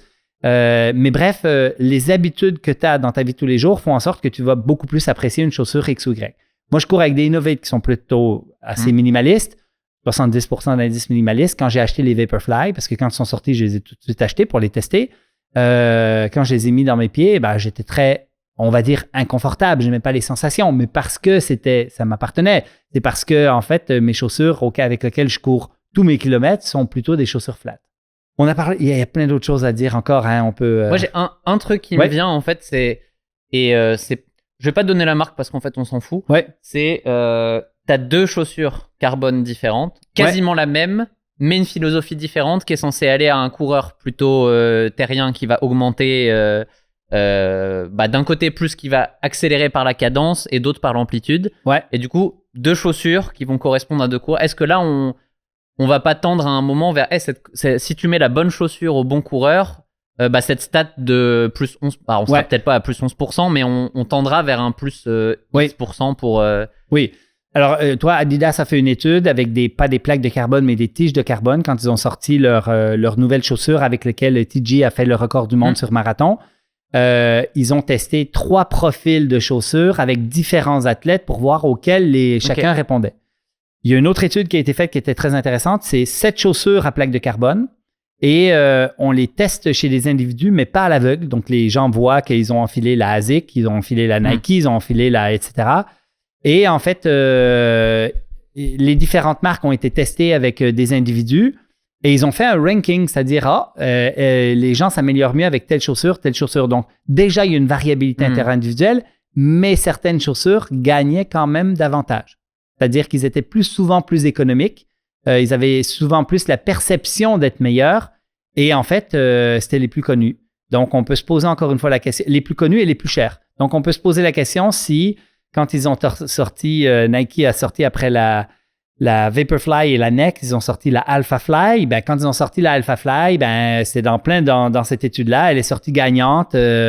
Pourquoi? On ne sait pas. Elle était même un peu plus lourde. Elle n'avait rien de magique. Elle n'avait rien de particulier. Si on refait cette même étude-là, probablement qu'on aurait des résultats différents. C'est là où j'aimerais bien qu'on puisse se cloner des fois et puis pouvoir avoir sur une même course. Testing. Ouais, mais du testing en toi-même, le même jour, les mêmes conditions. Parce que j'ai couru avec toutes ces chaussures, mes marathons. Et ça a marché, mais dans tous les cas, c'est pas le critère, c'est pas l'avancée de la chaussure qui te fait progresser. Surtout quand tu cours avec une chaussure et que tu refais des marathons avec des chaussures similaires, il y a un moment peut-être que... admettons que tu gagnes la première fois, après c'est terminé, tu ne gagnes plus ou quasi plus, parce qu'on te dit que chaque nouvelle chaussure te ramène de la performance. Dans tous les cas, même si c'est le cas, c'est marginal versus la génération d'avant. Nous, une de nos questions qu'on s'est posées, c'est est-ce que la venue de ces super shoes avec plaque de carbone initialement, parce que en plus, on sait aujourd'hui que la plaque de carbone ne change rien, c'est beaucoup plus le foam et d'autres choses. Mais est-ce que ça a amélioré les performances? Donc, ce qu'on a fait, c'est qu'on a suivi toutes les courbes sur toutes les distances, 1500, 5000, 10 000, demi-marathon, marathon, hommes, femmes. Le premier, le 10e, le 100e, le 1000e. OK, coureurs au monde. Pour essayer de voir dans quelle mesure, quand on a eu l'intégration de ces chaussures, on a eu des cassures, des améliorations de performance significatives. Et c'est pas clair, c'est pas si clair que ça. En plus, c'est arrivé dans des moments souvent où, je pense sur la piste où il y a eu le camp COVID, le fameux repos avec les bonnes performances qui sont arrivées après. Bon, il y a plein de raisons autres, des valeurs confondantes. Mais on s'est posé ces questions-là et ce qu'on observe en fin de compte, c'est qu'il y a des coureurs, je vais prendre Gressier par exemple. OK? quand il a commencé à performer, c'était un peu le début de ces chaussures-là. Et là, tout de suite, on statuait, la chaussure améliore sa performance et tout. Et là, tu as Gressier qui progressait. Et il n'a pas arrêté de progresser pendant des années et des années, encore jusqu'aujourd'hui. Hein. Il est au top aujourd'hui et il a une progression qui est assez linéaire. Et en fin de compte, si c'était vraiment la chaussure, il aurait eu un pic au début, puis après ça, sa progression aurait été beaucoup plus douce, ce qui n'a pas été le cas. En fait, au début, quand ces chaussures-là sont apparues, on a dit « il a fait un record du monde parce que c'était à cause de la chaussure », mais là, il fait des records du monde ou des records d'Europe ou des records ou un championnat du monde où tout d'un coup, ça n'a rien à voir avec la chaussure, mais absolument rien à voir. C'est hyper intéressant. On pourrait faire 1 heure de plus là-dessus. Ouais, on va revenir sur des sujets un peu plus... Alors, en gros, le but, c'est de ne pas donner trop d'importance à la chaussure, parce que dans tous les cas, même si ça a un effet, le principal effet sur la progression, c'est pas la chaussure, il n'y a pas de magie, il faut s'entraîner. Exact. Donc, revenons à des sujets un peu plus... et j'élabore plus. Si on parle de chaussures sur la prévention des blessures, c'est aussi minimal. C'est-à-dire qu'en prévention des blessures, on est beaucoup sur la quantification du stress mécanique. La chaussure a un effet potentiellement négatif et interférente avec une biomécanique protectrice. Là, on parle de l'interférence avec la cadence, avec les forces d'impact et ainsi de suite. Mais la chaussure elle-même n'a aucun rôle préventif sur la prévention des blessures, autre que change pas trop tes habitudes si tu veux pas te blesser. Oui, t'es habitué à quelque chose. Exact. Tu te blesses pas. Change pas tes habitudes. Touche à rien. Exact. Ça, c'est quelque chose qui marche généralement. C'est va pas regarder la lumière parce que va pas changer de chaussure diamétralement en mode parce que lui il a dit qu'il fallait d'un coup. T'es habitué au maximaliste. Essaye de pas trop toucher à ça parce que ton corps, dans tous les cas, il va pas aimer, même si une chaussure serait mieux pour toi théoriquement. Tu parlais de cadence justement. Enfin là, on y revient finalement. Elle était piège ta question là. J'ai eu de la peine à répondre. Fait qu'on va élaborer. Mais la cadence. Quelle était la question exacte? Il faut que tout le monde tende vers 180. 180 plus. Même j'étais pour. OK. Alors, on vient de parler de celui qui n'est pas blessé, qui n'a pas de problème, qui ne veut pas améliorer ses performances, qui court pour le plaisir et pour sa forme. On pourrait lui donner aucun conseil autre que soit progressif et ça pourrait être adéquat. Ça, c'est la première chose. La question sur la cadence, sur la technique, sur les chaussures, c'est pas tant quand tu es habitué à quelque chose, c'est si tu commences la course à pied, est-ce qu'il y a une cadence vers laquelle je devrais tendre? Est-ce qu'il y a quelque chose sur le long terme qui va m'amener à être protecteur pour moi-même, qui va m'amener à moins me blesser, qui va m'amener à avoir quelque chose qui est un peu plus optimal? Et c'est là où on peut répondre à cette fameuse question de la cadence, où je vais dire, oui, tu commences la course à pied, commence à 180 pas par minute, plus ou moins 10, variable. Et là, on va me dire, oui, mais d'où vient ce chiffre magique? Il y a beaucoup de convergences de sciences qui nous amènent à croire qu'une cadence plutôt élevée va être protectrice pour certaines pathologies et va faire en sorte que tu vas moins stresser ton corps et être capable de progresser un peu plus vite. Après, si tu as une cadence de 150 et que tu cours depuis longtemps, c'est pas un problème. C'est quand même relativement rare parce que le coureur expérimenté a une cadence moyenne de 165, le coureur élite de 175 moyen et le coureur récréatif, surtout débutant, de 150-155. Donc, on voit qu'à travers les années de course à pied, la cadence augmente de façon inconsciente. Le corps tend à raffiner sa biomécanique pour la rendre plus protectrice et plus sécuritaire et plus performante aussi. Et pour ça, il augmente sa cadence doucement. Et on observe, par exemple, chez les populations pieds nus, chez les athlètes de haut niveau, des cadences qui sont à 180, plus ou moins 10. Hyper intéressant. Et c'est là où je reconnecte avec les vidéos que je regardais il y a 10 ans, détecteurs de science. Moi, il y a 10 ans, j'ai fait ce changement de... En fait, j'ai ma première montre qui donne des statistiques sur... tu vois un graphique où ça te dit rouge. T'es à entre 155 et 160 de cadence. Je venais des courtes distances, de la piste. Donc, c'est pas la même chose non plus que de courir sur du long. Et je me suis dit, il faut changer. Et je suis passé de 155 à 175, grosso modo, en faisant avec le bip-bip. Et on fait tout le travail pendant 6-8 mois pour y arriver. Le truc, c'est... Oui, je me blesse moins après ça. Est-ce que c'est la raison ? C'est dur à dire parce que t'as pas de... Il y a plein d'autres facteurs qui peuvent avoir joué. Mais à ce moment-là, en tout cas, j'avais la sensation d'avoir... que c'était plus fluide dans la mécanique de course à ce moment-là. Donc moi, mon biais, c'est... Ça m'a été bénéfique de travailler ça volontairement. Est-ce que c'est... Admettons... les gens ne se blessent pas, mais qui veulent plus de performance, qui veulent s'améliorer. Est-ce qu'il y a intérêt à essayer de travailler ça? Oui. Il y a une relation en U entre l'économie de course et la cadence. C'est-à-dire que la cadence librement choisie plus 3%, c'est la cadence souvent qui est optimale, même chez les athlètes de bon niveau. Donc, si par exemple, je calcule ta cadence, puis tu me dis, je suis à 170 pas par minute, je te mets en laboratoire, je te mets un embout d'oxygène, on regarde en fin de compte ton économie de course et il est fort probable que si tu augmentes ta cadence de 5 pas par minute, 3% à peu près, tu vas devenir encore plus économique. OK? Et pourquoi on choisit des cadences plus lentes? Probablement en lien avec le poids dans les pieds qui est la chaussure. Comment ça se fait que les pieds nus, les personnes qui courent pieds nus ont des cadences de 180, 190? Comment ça se fait que ceux qui sont en performance, c'est-à-dire quand tu fais ton marathon, quand tu fais ton semi, en fin de compte, tu es à 180 plus ou moins 2 dans presque tous les cas, même si à vitesse de jogging, tu étais à 150, c'est parce qu'il semble il y a une économie de course qui se fait autour de ce fameux chiffre. C'est pas, encore une fois, il y a une variabilité interindividuelle, mais si on prend n'importe quel athlète, puis j'ai dit tu fais un plus 3%, j'ai une bonne probabilité d'améliorer son économie de course. Si je prends des récréatifs qui sont à 150, 155 pas par minute, eux vont avoir un intérêt à augmenter la cadence de façon plus importante pour, être moins stressant pour leur corps. Ça, c'est plus la partie prévention des blessures. Mais même sur la performance, eux vont être meilleurs, peut-être pas à plus 3%, mais plus 5, 7%, donc faire un plus 10 de cadence. Mais s'ils font plus 20, ils sont à 150, ils montent à 170, c'est une courbe en U qui fait en sorte qu'il y a des chances que sur du court terme, ils soient un peu plus essoufflés pour une même vitesse. Oui. Et l'autre chose aussi, c'est que si tu cours sur tapis, tu peux contrôler la vitesse, mais quand tu vas dehors, si tu dis « je veux augmenter ma cadence », tu as tendance à aller plus vite et ça aussi, ça peut essouffler davantage.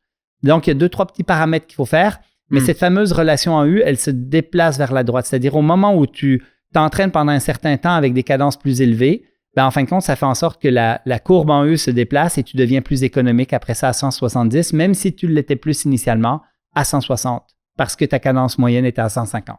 Est-ce que quand tu es dans la rue, que tu vois passer des coureurs, il y a des fois tu dis, toi, je vois visuellement que ça pourrait être bénéfique d'aller travailler un petit peu ça c'est visuellement, ça se voit, ou est-ce que c'est uniquement quand tu l'écoutes, que tu poses des questions, que tu peux te dire que tu peux vraiment aller répondre à ça? Alors, la cadence se voit de façon très franche. Celui qui fait des grands pas à 150 pas par minute. Pas en lançant le pied en avant. Oui, puis tu vois qu'il a un impact au sol qui est plus grand parce qu'une cadence plus lente augmente le déplacement vertical, augmente les forces d'impact, augmente le travail musculaire nécessaire pour se mobiliser vers l'avant.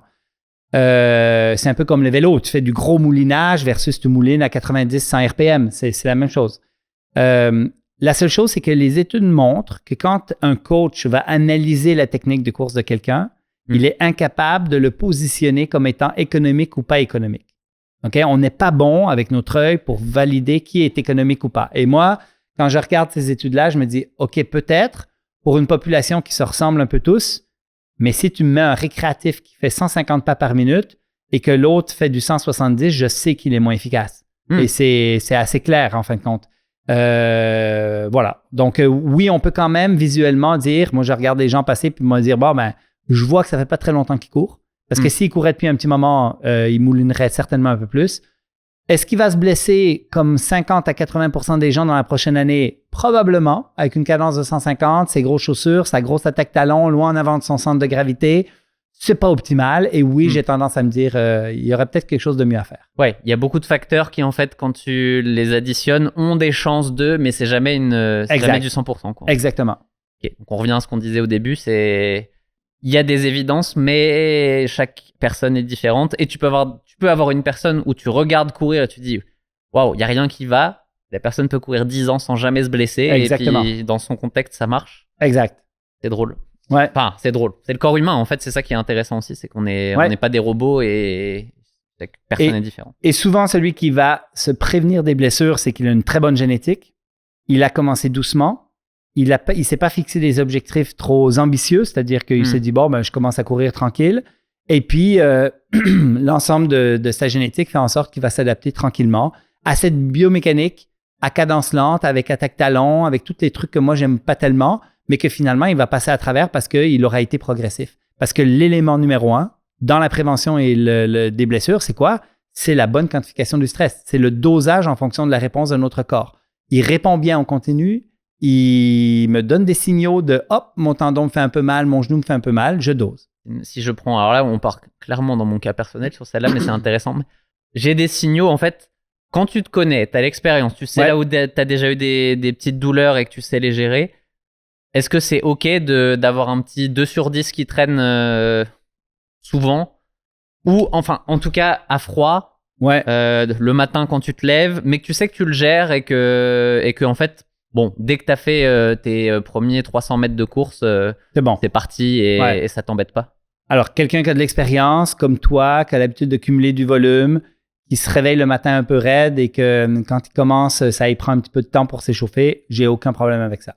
Okay. Le truc, c'est que quand quelqu'un commence la course à pied, ces petites douleurs à 2 sur 10 peuvent devenir très rapidement des douleurs à 3, 4 puis 5 et très rapidement le limiter dans sa progression. Et moi, j'ai des gens qui arrêtent de courir après. Alors, ce que l'homme moderne fait aujourd'hui, c'est il dit bon, il faut quand même que je m'entraîne parce que je veux perdre du poids. Donc, je continue. Je prends des petites pilules anti-inflammatoires qui empêchent les adaptations tissulaires et la guérison optimale. Je continue de courir sur un petit peu de douleur. Et là, quand ils viennent me voir, ils ont tout fait ce qu'il ne fallait pas. Et là, on est pris avec quelque chose où il faut recommencer à zéro. Il faut s'assurer qu'on désirrite le tissu qui est bien inflammé ou irrité. Ouais.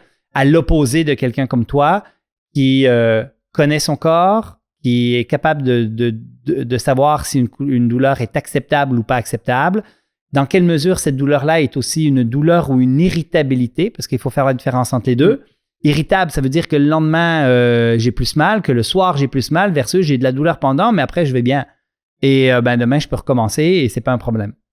Ouais, et puis ça, l'expérience, tu peux pas l'acheter en fait, parce qu'à force d'avoir joué avec ton corps pendant des années, tu sais un peu plus aussi qu'est-ce qui marche pas, qu'est-ce qu'il faut faire attention. Les douleurs, tu dis tiens, celle-là, je la connais pas. Ouais. Ça, souvent, c'est un signal, tu dis ça, je la connais pas, c'est bizarre et il faut que je fasse attention parce que celles que je connais, c'est bon, chez les gérer, elles sont là depuis plusieurs années, elles viennent, elles partent, elles vous de plantaire, des fois c'est le tendon. Et il y a des fois, tu as un truc où tu te dis qu'est-ce que c'est que ça? Ouais. Et j'ai envie de te citer une étude vraiment intéressante. Ils ont fait la traversée de l'Europe au complet, à la course, 30 à 70 km par jour. Des personnes de tout âge, mais il y avait là-dedans des personnes de 50-60 ans. Parce que pour faire ça, il faut presque que tu sois à la retraite en plus. Et ils les ont suivis avec un smearmork dans lequel il y avait une résonance magnétique. Okay. Et donc, ils faisaient des résonances magnétiques chaque fois qu'il y avait un petit quelque chose, chaque fois qu'il y avait un petit bobo. Ils ont fait des résonances magnétiques du cerveau pour constater que courir beaucoup, ça rend un peu plus bête pendant que tu cours. Mais après ça se repositionne. Même chose pour le cartilage. Le cartilage, quand tu cours, il s'écrase pendant ton marathon. Puis quand tu as fini ton marathon, il reprend son volume et il s'adapte. Et il y a des cas quand même très intéressants où ils ont suivi des personnes qui se sont fait des blessures musculaires et autres et qui ont continué de courir dans ce périple-là avec de la douleur pour constater en fin de compte que quand tu continues de courir, tu vascularises ton tendon, tu augmentes son métabolisme, tu accélères ses processus de guérison et ton corps a plein de mécanismes pour faire en sorte en fin de compte que même si tu continues de courir, il est capable de continuer de guérir et de s'adapter en fin de compte dans la mesure où tu ne rentres pas dans un processus inflammatoire trop important. Donc, ce que tu me décris en fin de compte, c'est à la limite, c'est même souhaitable dans un cas comme toi, qui connaît son corps, que si jamais tu as un petit peu de douleur XY, peut-être que tu doses un peu, mais que tu continues d'être actif parce que c'est la manière de stresser dans le bon dosage, bien évidemment, tes tissus pour qu'ils s'adaptent. Je trouve que ça, c'est un des principaux apprentissages je dirais presque des 20 dernières années. Peut-être que toi, c'était déjà ta pratique à l'époque, mais au tout début, quand je me blessais, tu allais voir le kiné en France et il me disait on arrête tout. Ouais. Et ça prenait des mois à revenir parce qu'après, tu étais dans un cercle infernal de tu veux reprendre trop vite. Enfin bref, on connaît tous. Aujourd'hui, je prends un exemple, marathon de Boston il y a quelques années. Ce tendon-là, justement, fin d'hiver au Québec, tu sautes des trottoirs pour passer de la neige, du verglas. Et en fait, sur une grosse séance, sur un gros volume, ce petit genre de détail peut quand même peut-être un détail important. Là, une inflammation, tu prends 4-5 jours avec quasiment rien, tu reprends progressif et en fait, en une semaine, tu n'as pas résolu le problème, mais tu es revenu à un niveau de OK, ça va, et 10 jours après, tu cours le marathon et ça passe. Et après, tu vas traiter plus profondément la chose. Mais c'est fou comme on peut jouer un petit peu quand même avec ça. Et arrêter complètement. Et quand je dis complètement, c'est même pas faire d'activité de transfert comme du vélo, de la natation ou autre chose.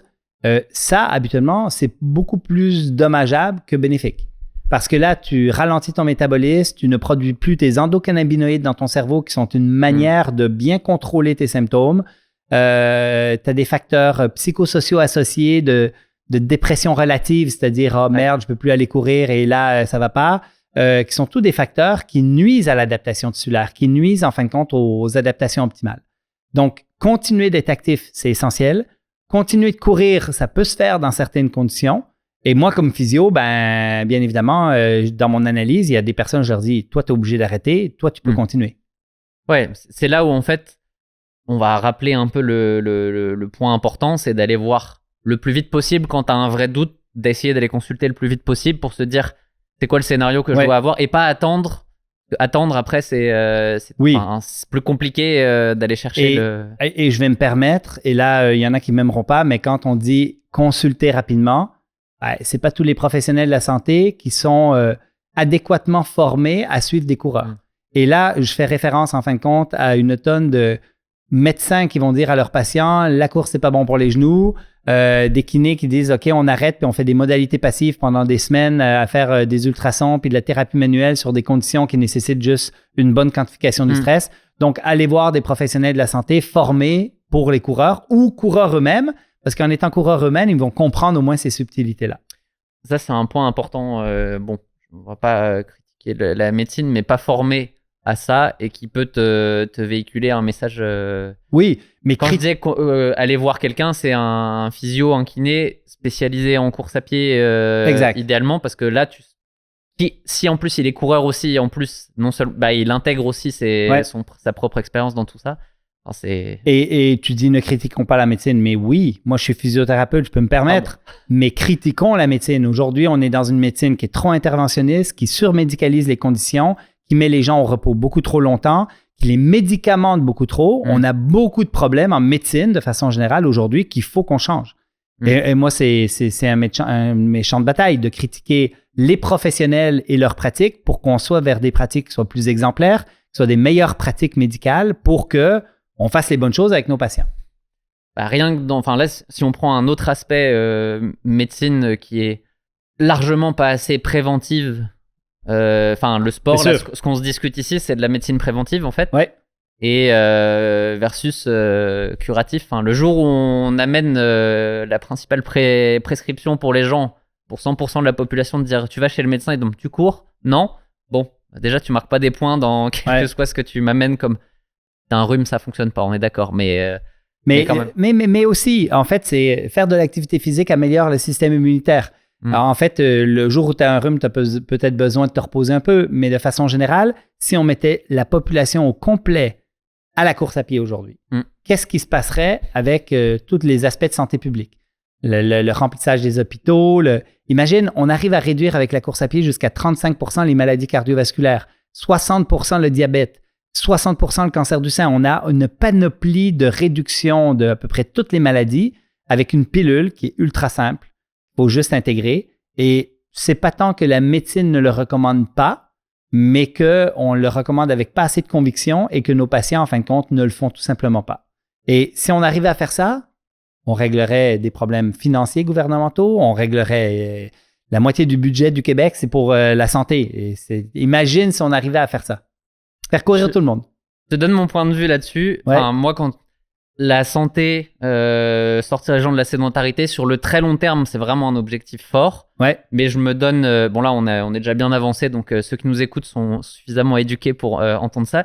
Je me refuse à associer campus à santé dans n'importe quelle phrase. Parce qu'en fait, pour moi, c'est pas, en tout cas dans notre rôle, il faut des gens qui le font, mais c'est pas la manière d'emmener les gens à la course à pied pour une plateforme comme nous, c'est d'emmener les gens en mode, regarde, ça va être cool, ton chemin il va être génial, tu vas adorer ça, et je t'emmène de 0 à 1, et dans 1 an, je peux te dire, bravo, t'as une pratique santé. Mais tu t'es pas rendu compte que t'es passé par là, en fait. Ouais. Et alors que si on leur dit, prends alors le plan avoir une meilleure santé, alors t'as certaines personnes qui vont le faire, hein, mais c'est quand même... ça devrait être un point positif, mais c'est un frein à emmener les gens parce que l'objectif est trop imperceptible et trop long terme, en fait. Ouais, effectivement. Même si ça devrait pas être le cas, on est d'accord que ça devrait être cool, j'ai absolument envie de faire ça parce que ça va m'emmener dans la bonne direction, mais il faut emmener les gens vers quelque chose de fun, de ludique pour que à la fin ils se disent wow, j'y suis. Toi, là, tu es dans la méthode de conviction qui est notre problème aujourd'hui. Parce qu'aujourd'hui, la science n'a plus besoin de démontrer que courir régulièrement ou que faire une activité cardiovasculaire régulièrement est bénéfique pour la santé. C'est clair, c'est précis. Il y a des dizaines de revues systématiques sur le sujet, je devrais dire des centaines. En fait, il y a aucun doute sur cette question-là. La question aujourd'hui, c'est comment on fait pour prendre les gens pour qu'ils fassent de l'activité. Donc, je rejoins ton point. Il faut peut-être qu'on statue sur d'autres choses que juste leur santé de façon générale. Moi, la clé, elle est là. On n'a pas la réponse aujourd'hui. C'est quoi le chemin où tu as quelqu'un qui pratique pas et c'est quoi le chemin de moindre friction pour l'emmener à tu pratiques et t'en dis wow, c'est cool. Ouais. Parce que tu sais que les coureurs vont te dire oui, c'est cool. Oui, j'adore ça. Mais le chemin entre les deux, il est dur. Ouais. Et il faut emmener les gens, il faut s'assurer qu'ils fassent bien les choses, mais quand même, tu peux pas les jeter tous dans cet entonnoir de la course à pied, même si on les prend un par un, on va y aller, on peut y aller granulairement comme ça, mais c'est un changement qui est long du coup. Et on aurait besoin d'un changement rapide si on voulait avoir un impact fort sur les systèmes de santé et la société en général. Mais bon, c'est pas la solution. La mode de la course à pied, dans les dernières années, admettons, fait quand même courir beaucoup de personnes qui ne couraient pas avant. Moi, j'ai plein de gens dans mon environnement. Je vais te donner l'exemple de ma mère. Ma mère vient au Kenya avec nous à Iten. Elle revient d'Iten, elle s'est mise à la course à pied, elle a 70 ans. Mon frère, qui est plutôt bien costaud, je vais dire, il fait le programme fractionné de la clinique du coureur, 3 fois 1 minute jusqu'à 30 minutes. Il l'a fait plusieurs fois, mais à chaque fois, en fin de compte, quand il le recommence, il rentre dans la catégorie de ceux qui s'occupent minimalement de leur santé. J'ai le même exemple à la maison. Enfin, ma mère elle a dû s'y mettre plutôt à la soixantaine, mais quand même, et ça fonctionne. Cet aspect-là, franchement, c'est ça qui me pas qui me réveille la nuit, mais qui me fait dire comment on trouve les petits mécanismes qui vont emmener tout le monde à ça. Et je trouve ça passionnant en fait parce qu'on n'a pas vraiment la réponse, mais plus on avance. Et oui, c'est ça que je voulais dire. Un truc que je trouve vraiment encourageant, c'est la mode, alors qui n'est pas chez toute la Gen Z comme on dit, mais les jeunes utilisent la course à pied, les événements ludiques autour du sport comme événements festifs. Et de plus en plus en remplacement des soirées alcoolisées. Alors, faut pas se dire qu'on est passé de tout l'un à tout l'autre. On n'est pas du tout là, mais on a quand même ce côté, c'est de là que vient ce changement. Et ça, c'est hyper encourageant parce que ça peut emmener tout le monde aussi là-dedans si ça perdure et qu'on arrive à garder la course à pied comme quelque chose à la mode et que ça change pas de mode et que ça fasse pas autre chose dans 5 ans, quoi. Bref, je trouve la période est encourageante sur tout ça et il faut qu'on le dise, faut qu'on continue de travailler là-dessus en fait parce que c'est du long terme, comme l'entraînement. Quels sont les sujets qu'on n'a pas traités? Parce que comme je l'avais dit, on est parti un peu à droite à gauche, c'est toujours comme ça et moi ça me plaît que ça soit comme ça. De toute façon, je pense qu'il y en a, ça va être assez rapide parce que tu les maîtrises bien, tu les as déjà traités. Le courir tous les jours. C'était clair. Moi, j'ai une question là-dessus. La réponse, si on reprend la question initiale, c'était est-ce que courir tous les jours, c'est une bonne pratique? Est-ce qu'on devrait? Oui. Nous, dans nos programmes, on est encore sur du 3, 4, 5 fois par semaine. Pour ce côté, si tu dis aux personnes, tu leur dis tout de suite, hey, il faudrait que tu cours 5, 6 fois, j'ai peut-être la crainte qu'on va les perdre parce que c'est beaucoup, je peux pas. Est-ce que du coup, c'est quand même OK de les emmener sur un 3? Mais est-ce qu'on devrait tout de suite essayer de les emmener sur un 4 et potentiellement un 5?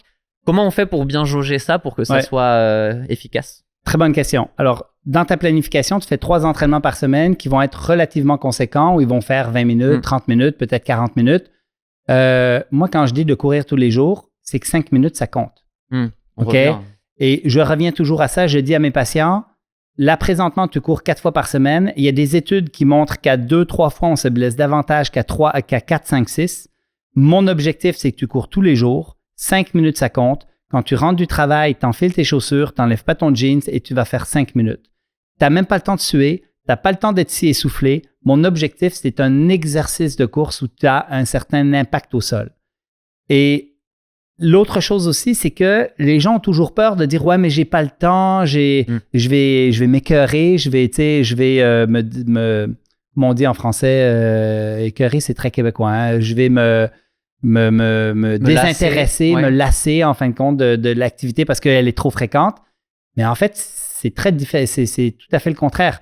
Les gens, quand tu leur dis « il faudrait courir tous les jours », ça devient une habitude comme se brosser les dents le soir, comme n'importe quoi, qui devient comme quelque chose. Et en plus, il y a des manières d'intégrer ça. Plus tu l'intègres tôt dans ta journée, plus c'est fait tôt, plus tu as de chances que ça soit du succès. Donc, la journée où tu dis, aujourd'hui, j'ai plein de trucs dans ma journée, tu vas faire ton 5 minutes le matin, il est fait, c'est fini.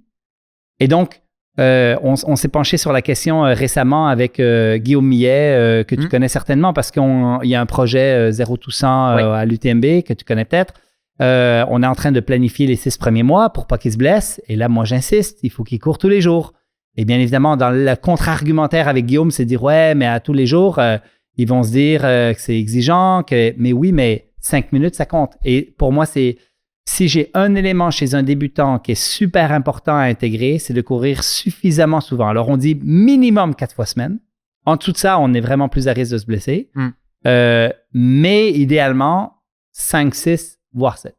Donc, on pourrait leur rajouter des optionnels, comme ça, il n'y a pas de stress de dire, tu rajoutes un optionnel 5-10 minutes. Et quand tu mets le 5 minutes, tu mets en parenthèse pour ta prévention de blessures, pour la solidification de ton corps, point.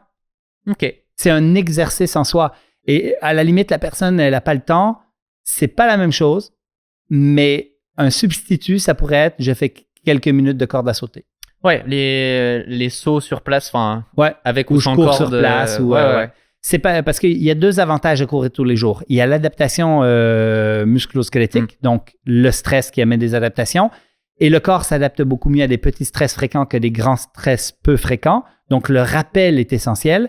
La deuxième chose que ça fait d'aller courir ton 5 minutes, c'est un apprentissage moteur qui te rend plus efficace et plus sécuritaire. Donc, autant dans le point de vue performance que prévention des blessures, qui fait en sorte, en fin de compte, que cette petite répétition de 900 gestuels, 450 de chaque jambe pendant ton 5 minutes, fait un apprentissage moteur qui vont t'amener à apprendre à mieux courir. Et quand je dis mieux courir, c'est devenir plus économique, plus efficace et devenir plus sécuritaire en modérant davantage les forces d'impact. Au-delà du 10 minutes par jour, là où je peux témoigner sur quelque chose, c'est que je trouve la pratique sur 2 aspects bien plus facile quand je m'entraîne pour un marathon, par exemple. Paradoxalement, je vais courir beaucoup de kilomètres, mais je vais courir tous les jours, tous les matins à la même heure. Et tous les jours à 7h du matin, j'y suis. Ça, c'est beaucoup plus facile que quand je suis dans une période un peu creuse où tu cours 3-4 fois dans la semaine, à des horaires un peu différents, parce que l'habitude est très forte et en fait, si tu le fais tous les jours, ça devient juste hyper facile d'y aller parce que tu te poses pas la question. Et le deuxième aspect, c'est dans ton corps, de répéter ça. Plus je cours, plus c'est facile de courir presque. Avec une certaine limite quand tu arrives à des gros kilométrages avec de l'intensité, mais quand même, il y a un monde où à un moment, le 100 km semaine, c'est devenu une routine qui est super facile à faire. Quelqu'un qui court beaucoup comme toi, si tout d'un coup, demain, je te dis, OK, on prend 3 jours off, puis on va aller faire un petit jog ensemble, ton premier 10 minutes, t'es comme pas dans ton corps, c'est comme bizarre de courir, pourtant, t'en as fait des kilomètres dans ta vie, hein? Et le simple fait de ne pas répéter fréquemment ce stimuli puis d'avoir pris 3 jours off fait en sorte que tu as une mécanique qui est un petit peu plus bizarre. Ça explique un peu le pourquoi. Le dernier jog avant un marathon, certains préfèrent le faire l'avant-veille. Moi, c'est toujours la veille. J'ai besoin de ce rappel de juste, c'est ça, courir. Avec quelques petites accélérations à la vitesse que tu vas courir le lendemain. Comme ça, tu te réveilles le lendemain et ton corps, il sait ce que c'est et il n'y a plus qu'à. Et tu sais... j'ai eu la chance de travailler avec l'équipe canadienne d'athlétisme pendant plusieurs années. J'ai fait le tour du monde avec eux et j'ai été faire des camps d'entraînement avec des Kenyans à Albuquerque au Nouveau-Mexique. Donc, on était les 3 meilleurs Canadiens sur marathon. On allait faire un camp en altitude et on était logés dans une maison. Il y avait des Kenyans qui couraient 27 minutes sur 10 et qu'il y en avait plein. Et j'allais courir le matin avec eux. Et eux, ils faisaient probablement des doubles unités presque tous les jours, voire des triples unités certaines journées. Et quand j'allais courir avec eux le matin, j'étais toujours impressionné parce qu'on courait à 6 minutes le kilo. Et on allait jogger. Et en fait, je me disais, mais moi, à 6 minutes le kilo, j'ai un petit effet physiologique. Mais eux, ils n'ont rien du tout. Ouais. Et en fait, c'est que du stress mécanique, c'est de l'apprentissage moteur, c'est de l'efficacité. Donc, même un athlète de haut niveau qui dit « Moi, je veux améliorer mes performances » ou, je vais prendre un autre exemple, le triathlète qui, lui, a plein de sports. Le triathlète, j'ai dit, il faut que tu cours tous les jours. Tu sors de ton vélo, il faut que tu fasses un bricks. Tu sors de la natation, va courir 5 minutes, juste pour dire… en fait, c'est que le tous les jours en course à pied est un essentiel pour la performance, pour l'économie de course aussi. Donc, quelqu'un qui veut être plus économique, ce qui est le désir de n'importe qui, même à ton âge, parce que là, l'amélioration du VO2, ça va devenir de plus en plus compliqué. Ça fait déjà un moment que ça monte plus, ça. Donc, l'amélioration de tes performances vont passer par l'économie de course. Et pour améliorer l'économie de course, il y a différents facteurs qu'on peut faire, mais un de ceux que moi, je préfère, c'est courir plus souvent. Pas plus, mais plus souvent. Ça c'est drôle parce que l'économie de course, on ne se rend pas compte à quel point on peut l'améliorer longtemps, beaucoup. Ouais. Moi, le VO2, la VMA pour les Français, je l'ai beaucoup travaillé parce que j'ai fait du 800 et du 1500 mètres il y a 20 ans, il y a même 15-20 ans. Et elle a quasiment plus progressé après. Donc, ça fait une dizaine d'années que ça, c'est plafond. Et pourtant, tu es capable de gagner 40 minutes sur un marathon dans la même période. Donc, c'est juste. Et là, t'as quel âge, Nico? 37. 37. Donc là, tu sais que maintenant, ton VO2, il chute 0,5% à chaque année. Même si tu continues de l'entretenir, tu essaies de le maintenir et de le garder. Et ça se peut que tu le gardes encore un petit peu, dépendamment. Mais bientôt, ça va être inéluctable, il va diminuer. Mais par contre, ton économie de course va peut-être continuer de l'améliorer. Oui, puis tu peux continuer de compenser, voir si ton économie s'améliore plus vite. Ouais. Continuer d'améliorer un peu. Exact. Bon, moi, c'est pas le but parce que là, j'ai atteint un plafond où après, il faut aussi s'entraîner plus et mettre. Et à un moment, oui, ton maximum, tu peux l'atteindre, mais il faut te mettre en mode athlète élite et il y a d'autres priorités dans la vie. Exactement. Il y a un équilibre à trouver entre les deux, mais la limite que tu peux atteindre en restant amateur, elle est quand même souvent énormément plus loin que ce que tu imagines à la base. Moi, il y a pas si longtemps, en mode le marathon sub 3 heures, ça serait quand même cool. Ouais. Et je me disais, bon, ça va être compliqué. Et tu te rends compte à quel point tout ce que tu peux faire après pour. En fait, les marges, à chaque fois que tu finis une course, tu dis, en fait, j'ai encore des marges. Parce qu'à chaque fois, tu te dis, oui, c'est bien d'améliorer les choses, c'est pas mal, mais je vois encore tous les petits aspects qui sont pas parfaits. Que tu peux maximiser. Et c'est une quête infinie à peu près, mais après, c'est. Enfin, moi, c'est ça qui me passionne, c'est le côté ingénierie de la chose où tu te démontes en fait et tu dis, bon, alors qu'est-ce qu'on peut encore améliorer dans la machine et c'est ça qui fait que tu veux aller le reproduire sans reproduire la même chose sur les amateurs, de te dire, dans tous les cas, on sait que toi, t'es là. Selon ce que tu as envie de mettre comme énergie et temps dans tout ça, on peut t'emmener beaucoup, beaucoup plus loin que ce que tu imagines et tu vas ressortir avec une confiance en toi qui va être folle parce qu'en fait, tu n'as pas t'as pas idée de ce que ton corps est capable de faire et jusqu'où la plasticité du corps est forte. Effectivement. Puis c'est vrai sur les distances, c'est vrai sur la capacité à courir vite longtemps. Quand on essaie de déterminer c'est quoi les limites du corps humain par rapport à la distance qu'on voudrait faire, dans la mode de l'ultra-trail, on ne sait pas. On n'a pas de réponse. Et elle est toujours beaucoup plus loin qu'on pense. Ça, ce matin, j'étais avec Nicolas Dan, je ne sais pas si tu connais, mais qui lui fait des ultras 160, tord des géants. Enfin, ça, c'est une zone qui, moi, m'impressionne parce que je ne l'ai jamais testé. Je me dis, là, on rentre dans un autre monde où le physique... Ouais. Alors, il y a du mental sur les distances comme le marathon, oui, mais c'est pas le même. C'est pas là, quand tu rentres sur des très longues distances, t'es sur... c'est le mental qui tire tout parce que de toute manière, ton physique, tu l'emmènes à bout dans tous les cas et à un moment, c'est plus lui qui t'emmène, c'est juste toi qui décides de continuer de tirer la machine. Ouais.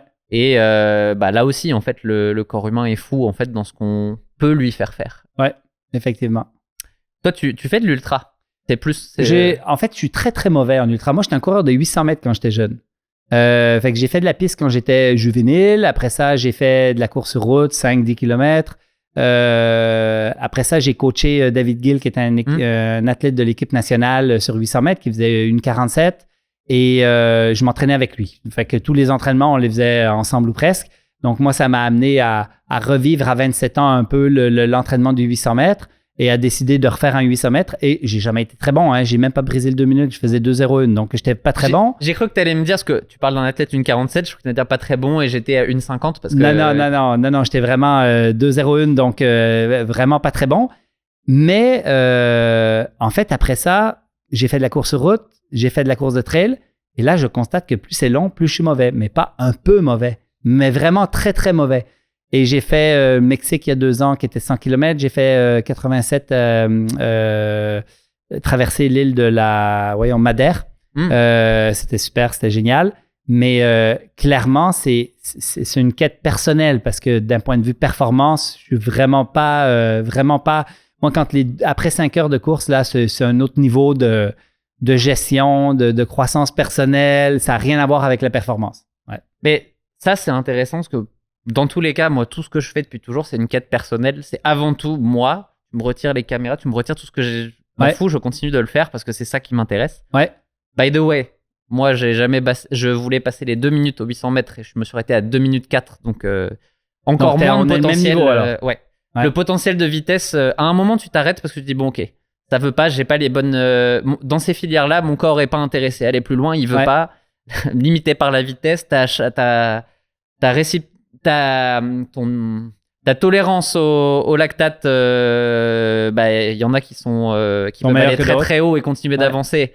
Toi, ça marche pas. Donc va tester les plus longues distances. Ça marche quand même beaucoup mieux, mais ça reste des bonnes performances d'amateurs. Mais on est quand même très très loin. Et toi, moi, quand je fais mes équivalences, quand j'étais jeune, j'étais beaucoup plus fort sur 800, sur 1000 mètres, 2,41, que sur 5 km, 16,54. Que sur 15, 54-51. Et plus ça s'allonge, moins je suis bon. Donc, tu sais, je vois quand même que j'ai des compétences plus de vitesse que de longue distance. J'aimais bien ça, la vitesse, mais c'est elle qui m'a pas aimé pour aller plus loin. En tout cas, pour ceux qui nous écoutent aussi, j'essaie toujours de revenir à des choses, mais il faut pas hésiter à aller sur tout le spectre et voir un petit peu qu'est-ce qu'on aime faire, là où son corps a envie d'aller aussi, parce que pour certains... certains veulent aller tout de suite sur du long, alors qu'en fait, ils seraient très bien sur du 5 et du 10 km, ou sur d'autres sports aussi connexes. Tu peux aller t'épanouir sur le triathlon. Il n'y a pas de meilleur sport, en fait. L'important, c'est d'en faire et de tester ce qui nous convient à nous, quoi. Et tu sais, quand je me suis inscrit à des ultras, j'ai fait 5 fois des 65 kg, un 75, un 87, un 100 km. C'est d'abord et avant tout parce que d'abord, je cours à peu près qu'en trail, parce que chez nous, au Lac-Beauport, à Québec, je suis dans la forêt, donc c'est génial pour courir en trail. Mais après, c'est d'avoir envie d'explorer la montagne, de monter en haut des montagnes, d'être longtemps dans la nature. Moi, c'est ça qui m'a beaucoup attiré. Donc maintenant, tu sais, je vais à Chamonix à chaque année depuis 10 ans, pendant l'UTMB. À chaque année, je me fais un petit week-end choc où on part de Courmayeur pour revenir à Chamonix en 2 jours. C'est pour être dans la montagne. Et je prends pas de dossard, j'encourage les coureurs, mais tu sais, c'est le plaisir de la nature. Et c'est ça, moi, qui m'attire dans l'ultra-trail. Après, je suis très mauvais, puis j'ai pas repris de dossard cette année en trail. Je vais probablement en prendre un l'année prochaine, mais pas trop long. Et c'est beaucoup plus pour le plaisir. Moi, quand j'ai un petit objectif de trail, ce que ça m'oblige, en fin de compte, ça m'oblige à me structurer dans mon entraînement, ce que je fais pas si j'ai pas d'objectif. Et ça, c'est mon élément clé pourquoi je m'inscris à des courses. Mais le plaisir de la course elle-même, moi, j'ai beaucoup de plaisir à courir sans dossard n'importe où. Je partage totalement ce que les objectifs font que je vais être structuré, que je vais bien faire les choses. Et c'est ça, en fait, qui m'intéresse le plus. Je pourrais faire... Je me la retire au dernier moment, peut-être quand même que ça... Mais j'aimerais faire... ce que je préfère dans la prépa marathon, c'est la prépa. Ouais. C'est de faire le truc et de me dire, ouais, super, on a réussi à emmener le corps là où on voulait l'emmener. Et après, le jour de la course, c'est cool. On va vivre. On le prend. Ouais. Mais en vrai, j'ai déjà atteint l'objectif d'emmener mon corps dans un mode où tu dis... Ouais. Ou le mode qui te fait rêver et qui te dit, c'est fort quand même ce que le corps humain est capable de faire, là où on est capable de l'emmener. C'est ça qui me passionne et où tu apprends le plus. Ouais. Donc... Je revoyais un petit peu quand même juste pour pas qu'on finisse sur un sujet qu'on aurait oublié et on serait resté sur un oui-non du début. Ouais. Pensez au kilomètre. Alors, j'ai noté kilométrage versus renfo, mais en fait, à quel moment le renforcement est est intéressant versus courir. Parce que courir, si tu cours 2 fois par semaine, si tu cours 3 fois par semaine, retire pas une sortie pour faire du renfo. Sinon, non, surtout pas. Surtout pas. En fait, et puis cette question-là, je suis pas sûr que quand j'ai répondu, je l'avais bien compris. Mais en fait, c'est clair aujourd'hui que si tu veux améliorer ta course, il faut d'abord courir. Pour moi, il n'y a pas de doute. Ce qu'on a aujourd'hui, c'est des études qui montrent que chez des Caucasiens, blancs, européens et nord-américains, si on rajoute une séance de renforcement, on est capable d'améliorer l'économie de course et donc d'améliorer la performance. Fait que chez quelqu'un comme toi qui court, par exemple, tous les jours ou presque, qui fait 100 km par semaine et qui te dit, moi, je veux améliorer mon économie et donc mon chrono sur marathon, faire du renforcement peut certainement être quelque chose d'intéressant pour toi. Il faut quand même que tu saches que sur les 1000 meilleurs coureurs de marathon au monde, il y en a 950 qui font aucun renforcement. On les appelle les Kenyans, les Éthiopiens et ainsi de suite. OK? Ils font rien du tout. Puis quand ils en font, c'est de la blague, c'est un petit peu de prévention, mais c'est rien de vraiment renforcement. Quand ils font des genoux hauts talons-fesses, les ABCD, les drills, les gammes en France, là, on est dans du renforcement pliométrique. Ça devient intéressant. Mais sinon, en fait, le coureur récréatif, la première chose qu'il faut qu'il fasse, c'est qu'il court. Puis, dans l'amélioration de la performance, il y a des corrélations entre la quantité de volume et de séances que tu fais par semaine versus la performance. Même si on sait, par exemple, que faire de la qualité va améliorer plus ton VO2, on fait des corrélations directement entre le volume que tu cours et ça.